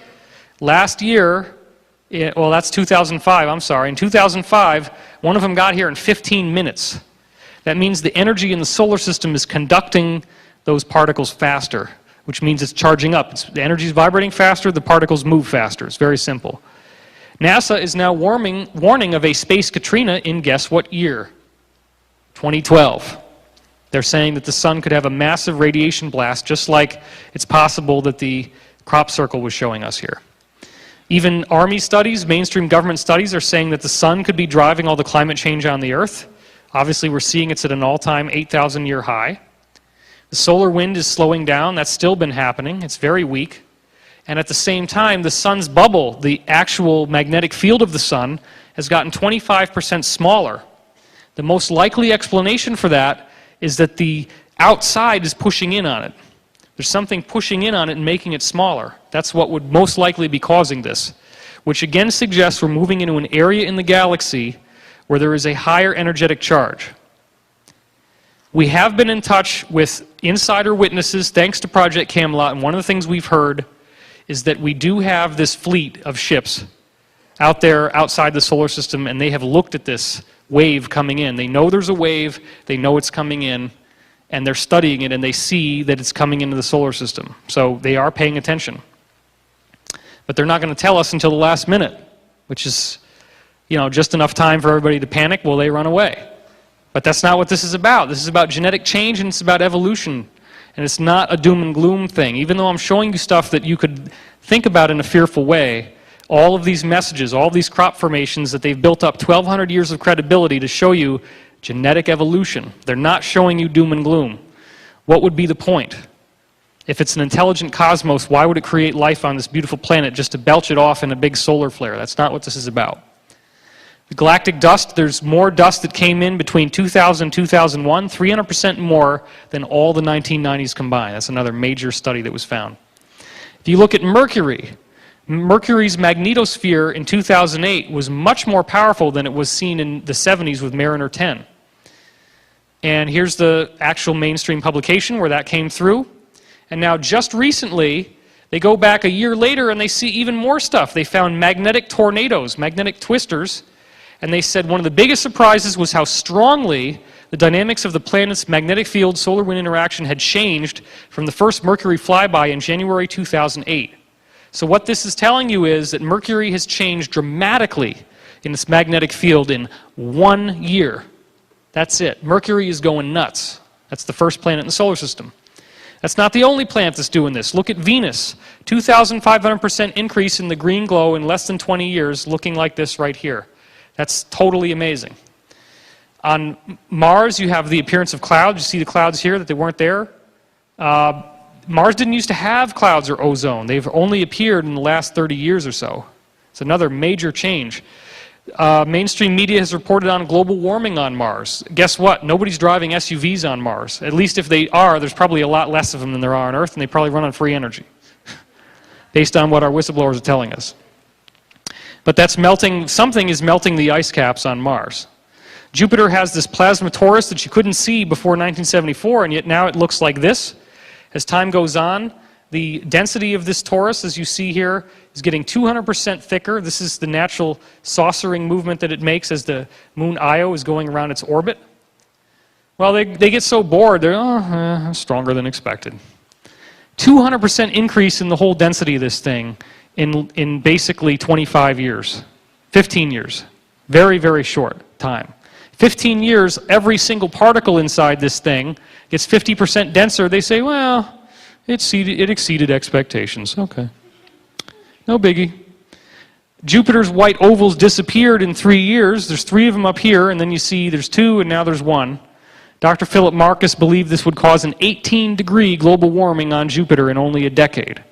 Well, guess what? It's a decade later, and now Jupiter is having raging heat thunderstorms that they're calling global upheaval, just what he predicted would happen. These are infrared heat signatures that were not there before, much higher intensity. Now, you camera guys, can you shoot either one of these? Because I'm just realizing that over here we have light on that slide, and over here we don't have any light, and so that's a better one for me to be using my pointer on. So I think I'm going to switch over to this one now. Oh. Somebody throw stones at the idiot here. All right, never mind. Let's keep going. The storms appeared during a dramatic planet-wide disturbance that's ongoing on Jupiter. It's yet to be explained, but it's changed the color of the stripes. Storms are probably tied in with a global upheaval. Io's ionosphere, the moon that we were showing you before, 1,000% higher. That's all the charged particles which are coming from the sun. It's unexpected. This is ridiculous. This is our entire backyard. I've showed you every planet. Mercury's having magnetic tornadoes. Mercury is having so much change that in 1 year it's gone nuts. Venus is having a 2,500% increase in its green glow. Mars is having global warming and ozone in the atmosphere and clouds that weren't there before. Now you're going out to Jupiter, you're seeing this plasma torus show up, all the particles are getting bigger, there's more and more of them. You look at the moon Io, it's the same thing, ionosphere is 1,000% higher. The surface has gotten 200% hotter, 3 times hotter than Mercury. How did that happen? Surprised? Well, yeah, we can't explain it. Okay. Europa is much brighter than expected. This is what they thought it would look like based on what it used to look like, and this is what they actually got. Look at all that light. Ganymede, same thing, 200% brighter. 1,000% increase in its density of its atmosphere. Saturn's plasma torus, 1,000% denser, same thing, short period of time, basically 12 years. Aurora are being seen in the polar regions of Saturn. Here's another new thing, that's heat that wasn't there before. Massive X-rays were seen for the first time near the equator of Saturn in 2004. Uranus was featureless as a cue ball in 1986, but look at what happens to it by 99. Dr. Eric Karkoschka finally has some of the childlike enthusiasm we really should see. These are really big, big changes, man. Check it out, it's incredible. It's been hit by huge storms, dude. So he's finally got it right. Seasonal brightness change is not well understood. Moving on. That's the official NASA report. Uranus 2004 is even brighter. Now I'm going to superimpose the original over what you got here. Look at how much this is changing. All that stuff is new. That's all this bright stuff that wasn't there before. Well, guess what happens when you go out to Neptune? Exactly the same thing. This is what it looked like in 1989. This is what it looks like in 1996. 0 degrees, quarter rotation, half rotation, three-quarter rotation. Dum, dum, dum, dum, dum. Now we go up to 1998, you see that there's more brightness coming in, but look at what happens in 2002. It's gone 40% brighter in near-infrared, which is just above visible light. If you could see this spectrum, this is what it would look like. To the naked eye, it's not changing that much, but this is only barely above what our eyes can see as visible light.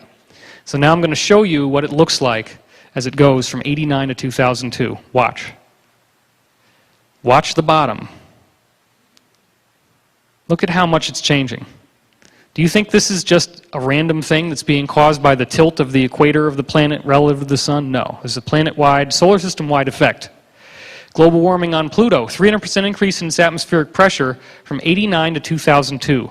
It's moving away from the sun, but the surface of the planet is getting hotter as it moves away from the sun, which is causing the atmosphere to charge up. So this shows us that Earth changes are not unique to the Earth. They're happening all over the place. Now, Bill and Carrie, I see you guys over there. How much time do we have? What are we on here? Well, we're 6 o'clock, so 10 more minutes. Okay. Well, there's all sorts of different places we can stop and start in this presentation, and I wanted to get you guys sort of like when I do these longer weekends at my conferences, like I'm having one in London next month. When I do these longer weekends, we can actually drill into this data a lot more, and there's a lot more data than I actually have had time to go into here, but that's why I make these presentations modular.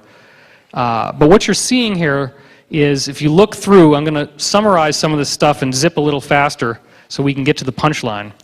You're seeing continuous rises in earth change activity. Let me do it from this side. Earthquakes, volcanic activities going up, sea levels going up, temperatures going up. Thank you for letting me know that it's updated my database. That's very rude of you. Perito, gosh. Tornadoes are going up. Disasters, natural disasters, economic loss on Earth, all this stuff. The entire Pacific Ocean seafloor is heating up, which is obviously what happens when the sun warms up water on the surface of the ocean. And then those warm water particles are sinking down to the bottom, where they warm up the bottom of the ocean. That's what the scientists are actually saying is going on. So, of course, the next time you want to boil water to boil some eggs, you just get a hairdryer and it'll work just fine, I promise. That's how they've explained this, because they can't tell you that the Earth is heating up from the inside. That's all it is. The planets are heating up from the inside. Why are they heating up from the inside? Galactic energy fields. What are the galactic energy fields going to do? Change your DNA. So let's get to that. I'm going to have to go through some stuff here. All right. We're going to do, okay, we'll get to this because this is good. Bacteria.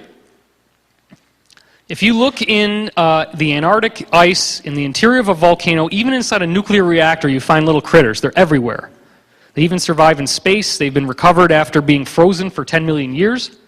It's as if some sort of life force takes that existing body that was there, and you thaw it out, and it says, oh, okay, that's a body. Whoosh, I'm going to make it alive. So there's something going on here. Something more than we usually think of life as being. Some bacteria thrive on infrared light. They photosynthesize in near darkness, and they've been found miles below the surface of the ocean floor. It is ridiculous to think that all these critters grew from living bacteria, from other living bacteria. It becomes much more plausible that those little bacteria that grew inside the nuclear reactor didn't come from other bacteria that grow inside nuclear reactors, that are just sort of floating around saying, let me find a nuclear reactor. Oh, look, there's one. No.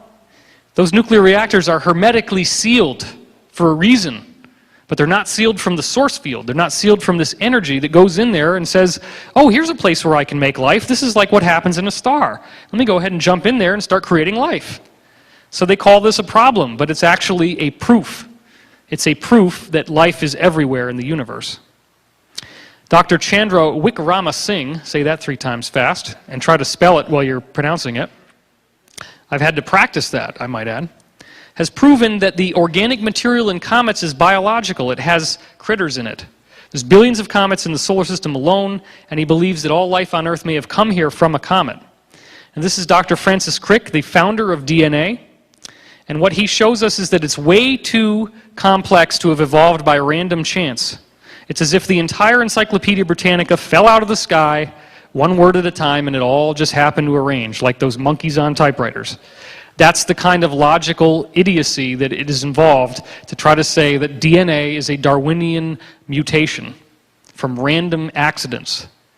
And this is the guy that co-founded DNA with Dr. Francis Crick. Okay? Or he is Dr. What am I saying? There's Watson and Crick. 99, here's his biggest discovery. Now, this is the same guy that discovered DNA. Why isn't this as popular as his other discovery? He looks at all the dust in a line of sight between where we are on Earth and the center of the galaxy, and all of it looks just like bacteria in its heat signature and its light signature. Exactly the same. It is bacteria.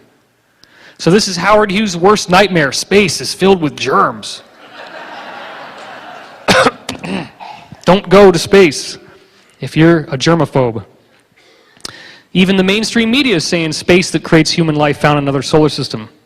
Well, we know that space has these source field differences. There's a source field energy in space that you don't see here on Earth. It's called the overview effect or space euphoria. Astronauts go out there, they get this massive energetic high from being in space. It's been reported by many of them. The Chinese have taken seeds and flown them into space, and it's important that you do this in a space capsule that doesn't have PVC plastic windows and doesn't have aluminum in the chassis. If you do that, which is what the NASA probes are like, it doesn't work. It won't work. If you have any PVC plastic at any point over the windows, they're not going to do this. And if you have aluminum in the body of the thing, it's not going to work. The Chinese built one that didn't do it that way. And what happens is, they send these seeds out into space, and remember what I said about the Great Pyramid, or the pyramids built by the Russians? They tossed the seeds in, and what happened to the seeds? 400% more productive seeds, 400% bigger plants. Would you like to see the kind of crops that the Chinese were growing when they just flew the seeds into space? Let's go for it. Bang! There's your pumpkin. That's the only thing they've done is grow it hydroponically, and regular hydroponic pumpkins don't do this. This is a space pumpkin. That's the only thing they did is fly it in space. It's the mystery of the great pumpkin from space. Every Halloween, he comes in a UFO. Now this, isn't that amazing? That is actually called a bitter gow. It is not a whale penis. Contrary to your belief. It is actually a melon.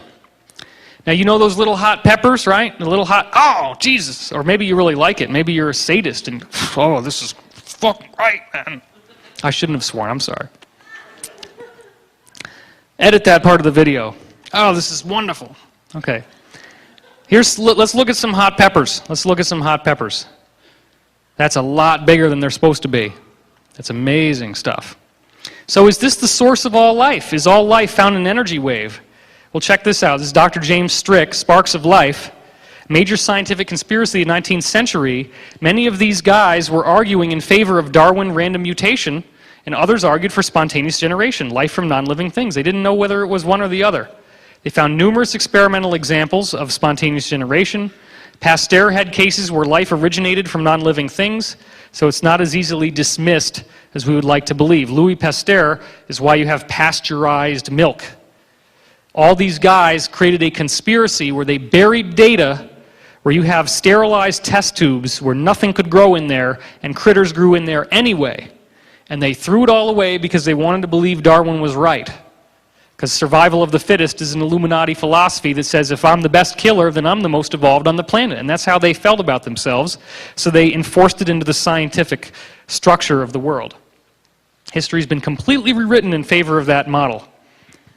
So now this is a big mouthful, and here's the guy's name, which is also a big mouthful, Professor Pacheco. You can find this on orgone.org. It's very simple. What he did is he takes beach sand, puts it inside a test tube, and then, or before that, he takes beach sand and he heats it up to white-hot luminescence. It's literally white-hot. Then he takes that sterilized beach sand and he throws it into a sterilized test tube with sterilized distilled water in a vacuum, so there's no way anything could have gotten in there. 5 days later, this scum has grown on top of the test tube. He scrapes it off and looks at it under a microscope. Would you like to see some of the little things that he saw in there? Let's go for it. This is the first one. It looks like a little brain. Here's something that looks like it might be part of perhaps a sea vegetable, like one of the leaves broke off when he put it under the microscope. Let's look up close on that little guy and tell me if you think this is biological. Where did his DNA come from? All that was sand. There was nothing else in there. He sterilized the sand, sterilized the water, sterilized the air, and yet this little critter grew in there. And that's just one part of a bigger plant. There's other pictures where you see the plant. Here's another one that looks like a red blood cell. Here's one that looks like a white blood cell or a leukocyte. But here comes, drum roll please, the bomb diggity. This little guy probably has 20 to 30,000 genes, which is about the same as you. It's similar to little roundworms and stuff. This guy has a very complex DNA structure because he has a defense system, he has a head, he has a mouth, he probably excretes out here somewhere, which is too much information. But there he is. Where did his DNA come from? His DNA is in space. It's everywhere. The DNA wave says, oh, this is the silica basis of sand. I need to build little sea creatures in this stuff. Just like when it's inside the nuclear reactor, it says, oh, this is radioactive. I need to build radioactive bacteria in here. Life is being created everywhere it goes. But it even goes beyond that. Now, this really blew me away. Check this out. National Geographic, February 15th, 2009, found identical species at the North and South poles, but only at the poles. That's the only place you find them. They tried to explain it as maybe they're ships that go from the South Pole to the North Pole. They analyzed every single ship in the world. None of them do this at all. So, they found 235 different species that are identical at both poles. They were startled. They didn't know what the heck was going on. This includes whales, worms, and crustaceans. Very weird crustaceans, as you're about to see. Exactly where these species came from and how they ended up a world apart with comparatively warm oceans in between remains a mystery. So they don't know what the heck these guys are, how they got there, they don't have any idea. Would you like to see some of these creatures that emerged directly from the consciousness field? Let's go for it. They're very strange looking things. This is called Limacia helicina. It's this very strange, it looks kind of like a snail, but it's got these fans on it like a squid. It's a very weird looking thing. This is called Silone limacina limacina, another very strange looking little creature. This one is Gaetanus bravispinus. This is a crustacean of some kind. And lastly, you have Mimonectes sphericus, and he's got a really nasty looking defense system up front, doesn't he? He's a little badass. But he's out there doing his thing, and guess what created him? The consciousness of the earth spontaneously generates these little guys at both poles. There is no conduit of seawater going from North to South Pole. He would have burned up on the way through the core. Think about it. The reason why he's there is because the field generates him, because he is supposed to be there because the earth makes him. The earth has made us. So the solar system is creating evolution. DNA evolves by outside energy. I'm going to have to skip ahead through all this stuff, so just give me a second here. That's a good place to go because we were running out of time. So we've already seen now that you have DNA that has been created out of the ether. Same species at both poles. You've seen the little guys that grow in the test tube from nothing more than distilled water and sterilized sand, and there's this little scum that grows on top, and you look at it under a microscope, and boom, here's these little critters. What about DNA changing from one form to another? What about transforming DNA from one form to another so that you have the given genetic material of one species and it transforms into something else? Well, Conchazin is the guy here. And there's a lot of different ways to pronounce his name. Most recently, I've seen it spelled Chang. C-H-I-A-N-G is his first name. So there's many different spellings of this guy's name, which makes it extremely difficult to find his work online, unfortunately. So what he does in this anatomically correct diagram is he's got your duck over here. You can see the feathers and the head. Oh, there he is. And over here you have a perfectly described chicken. Obviously, I'm being facetious. And what you have here is these little funnels that are built into the side of a little pentagonal box, and he zaps this little duck with microwaves, and all the microwaves go through these copper pipes from one room to another. If you talk in here, you'll hear it in here. It's air that can pass through. He's zapping it with microwaves, which are not going to kill the duck. It just kind of zaps his energy field enough to make it resonate, make the DNA resonate. And over here you have a chicken that has eggs in its womb. So now I want you to look at the physiology of a duck. Notice the long beak, the webbed feet, the longer neck, the larger internal cavity of organs, whereas a chicken, by comparison, this is not what they looked like when they came out, by the way, that's just to fool you. I actually found this when I was looking for the picture of the chicken with the webbed feet, and then I found him with ducks, or her with ducks, and I'm like, wow, isn't that a synchronicity? So anyway, look, shorter beak, no webbing between the toes. This is what actually hatched. These are called duck hens. You see webbing between the toes. You see this strange-looking head. We can get a better look at it here. The eye's position is different. You get the duck-shaped head, the longer beak, the webbing between the toes. Now here's the stats. He zapped a total of 500 eggs, 480 of them hatched. 80% had a flat duck-shaped head like you just saw. 90% had the shift in the position of the eyes. 90%. And 25% had webbing appear between the toes. This is a Chinese scientist who did this. It's an amazing piece of research. You go from this, and you blend it with this, and you get duck hens that are half and half. It's an amazing phenomenon. So if you've ever wondered what the heck is the duck-billed platypus, maybe it just so happens that a bunch of ducks and a bunch of moles got together and did that which we cannot speak of in polite company. And God got so angry that he smited them with a lightning bolt, and then they had lots of little babies, and the babies are like, Daddy, Mommy, oh wow, what the hell am I? That could have been what happened, or maybe God just has a weird sense of humor. Garyev is where we get to the final point that's going to help round out the whole talk, DNA transformation. You have frog eggs, okay? The frog eggs are laid, and they're all sitting there, and then you have a salamander's eggs, and you take a laser beam that's not going to burn them, it's not going to kill them, it just picks up the wave information from the salamander. You take those salamander eggs, you shine the wave through it, you redirect the wave into the frog eggs. Guess what happens to the frog's eggs? You get a complete metamorphosis. The genetic material of the frog's eggs becomes cannibalized by the wave of the salamander. Cannibalized is maybe a strong word to use, but it gobbles up all the genetic material that was going to make a frog and totally rewrites the code and transforms it into a salamander's body. And it happens in one generation. You have eggs that come out of a frog's body, and they turn into a completely different species. That doesn't take very long. It's instantaneous energetic change. And so what we're seeing is this is the engine of evolution. This is what the solar system is doing to us. The solar system's energy that's causing all the planets to charge up is the same as the energy of the laser that goes through the salamander and shines into the frog, transforms the frog eggs into salamander eggs, and they become healthy adult salamanders that can breed with each other. They don't get all these genetic problems when they get older. They don't have the complications associated with genetic cloning of the genetic conundrum that you have with Dolly the sheep, where like the feet go bad as she gets older. So again, I want to have you look once more at the fossil record, this 26 million year cycle. Why do you think it's happening in such regular intervals of 26 million years? This is Rope and Sepkoski. Why do you think they found another cycle that's 62 million years long? What do these zones actually represent? Well, here's what we're going to talk about to cap off the whole talk for you. Galactic bioenergy fields may be responsible.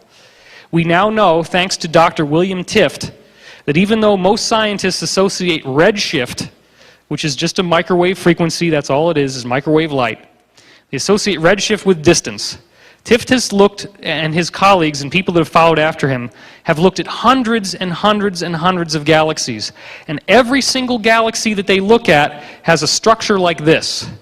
Okay, what you're seeing here is this is high intensity redshift or high intensity microwaves, and then it goes lower and lower as you go out.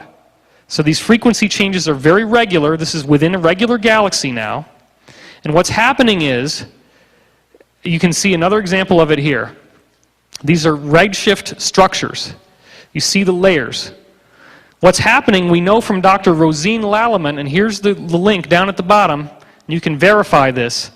She thinks it's only a coincidence, but what she sees is that the local interstellar medium, the clouds that are around our solar system, are moving directly away from the center of the galaxy. They are expanding away from the center of the galaxy.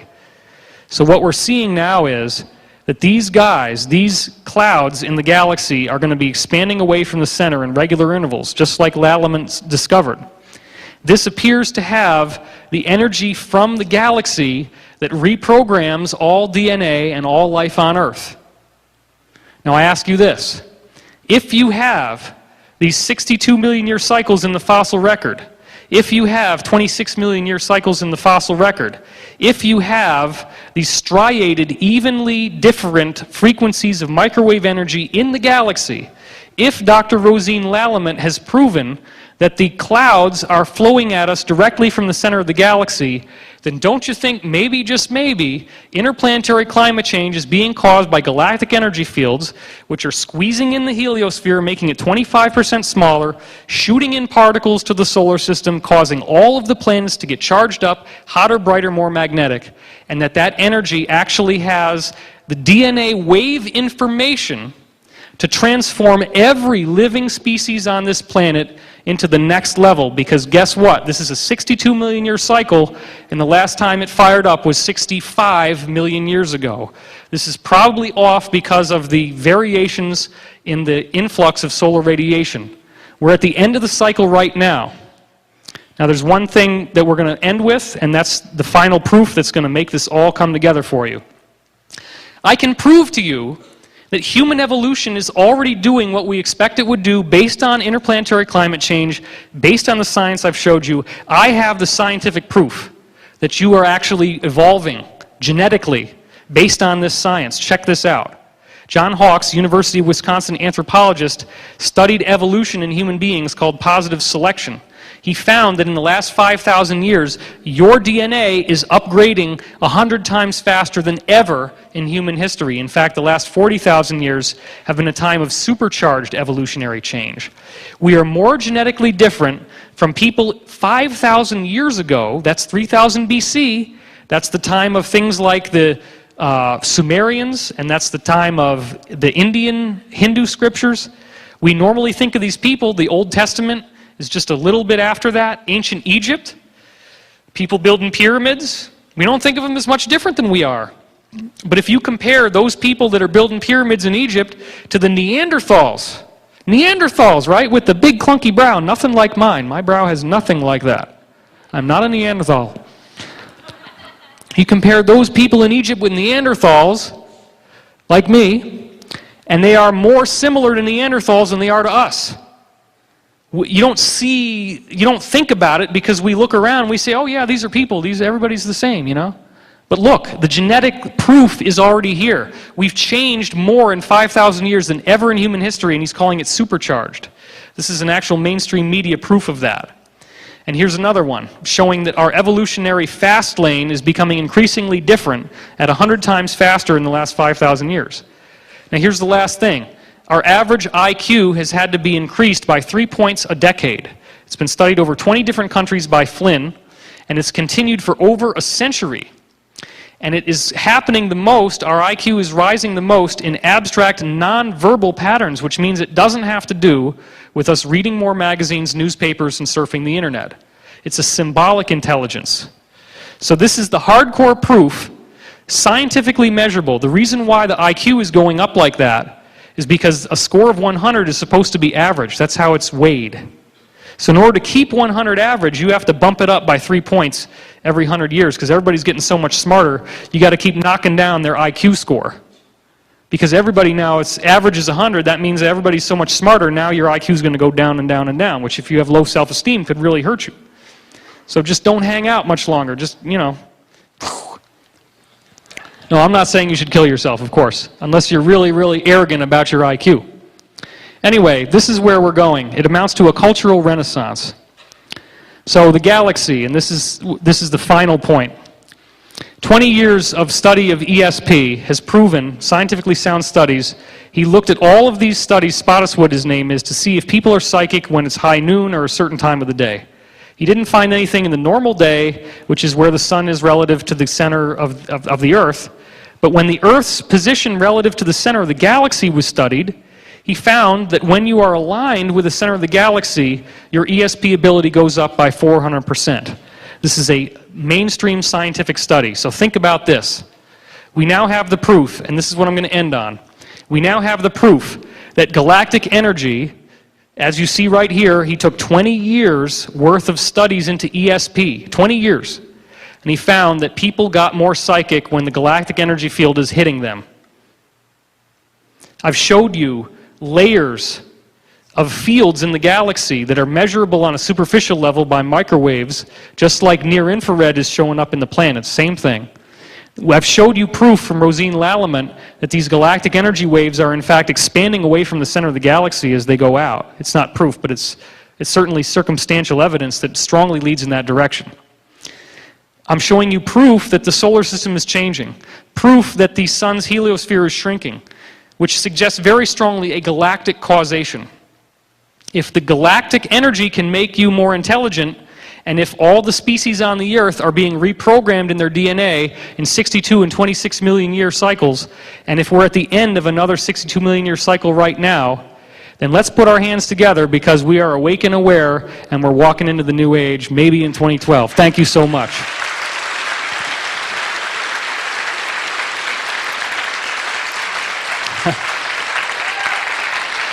All right, I got a standing O, baby, standing O. Thank you.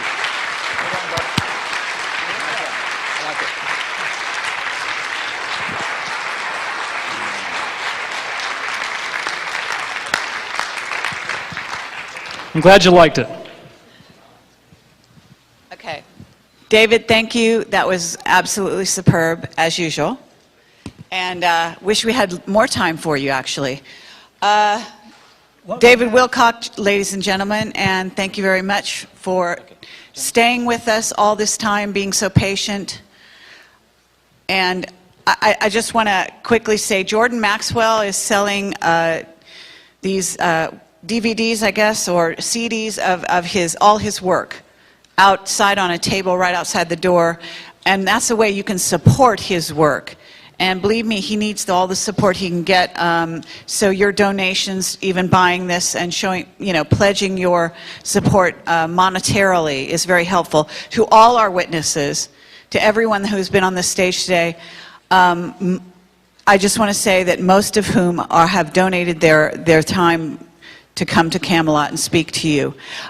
We are going to try to reimburse them at the other end of the monetary scale here when we figure out whether or not we really did make money. I know we're clear as far as the initial deposit and all that, so you guys made that possible. So we did break even, and we went beyond that. I don't know how far beyond, but it's really a wonderful thing, and thank you so much for that.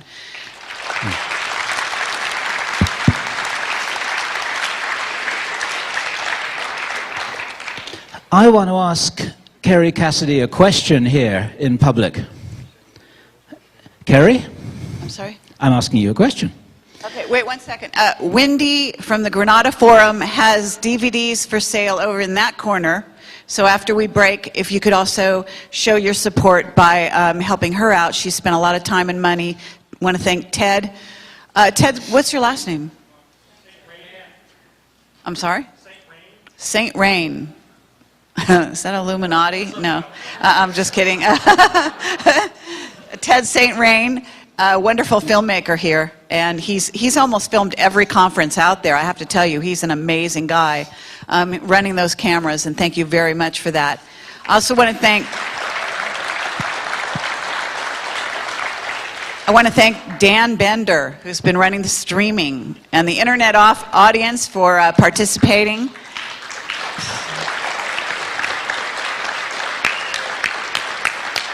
And if there's so many people to thank for this conference. I want to thank, I want to thank Don Bogatz, who is our investor who made this possible, and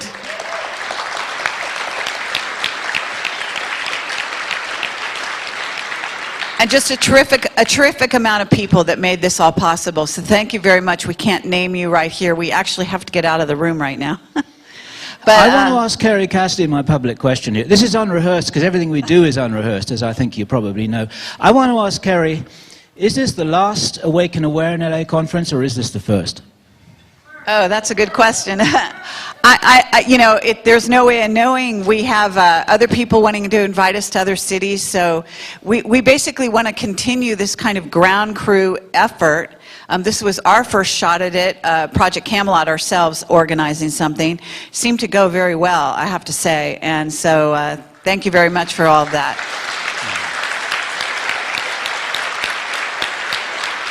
And be our guests if you want to organize a conference. Apparently Europeans are doing it in 1 week. So, there's your challenge, all right? You don't have to have 400 people in a room to have a conference. 40 people in a room is a conference. Pick up this ball and run with it. You don't have to wait for us to do something and then you will come along and sit in the audience and then we all have this kind of weekend experience. You can do this yourselves. As David said very, very eloquently. There's nothing special about him. There's nothing special about us, but we're very I am committed. pretty amazing, though, you got to admit.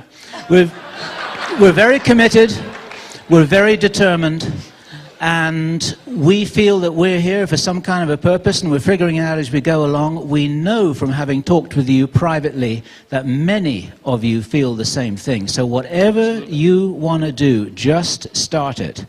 And you never know what the future is going to hold. We encourage you to do what we have done and to spread this torch as far as wide as you possibly can do. Okay, I want to say we're all special, and everyone has special gifts, and just find your gifts and give to the world, and we'll be an amazing, amazing race of beings, as we already are. Let's demonstrate it.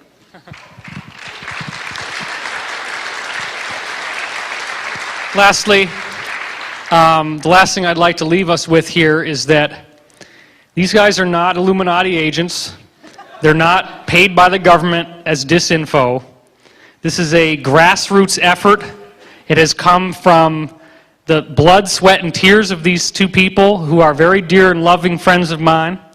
And I am so honored to be here, and I'm so glad you guys invited me.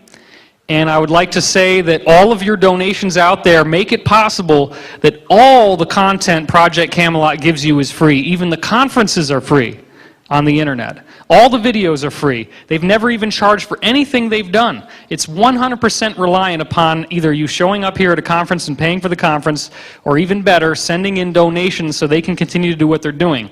Because if you don't help them financially, and Kerry's going to go back to JPL or something, Bill's going to have to do, I don't know what he's doing.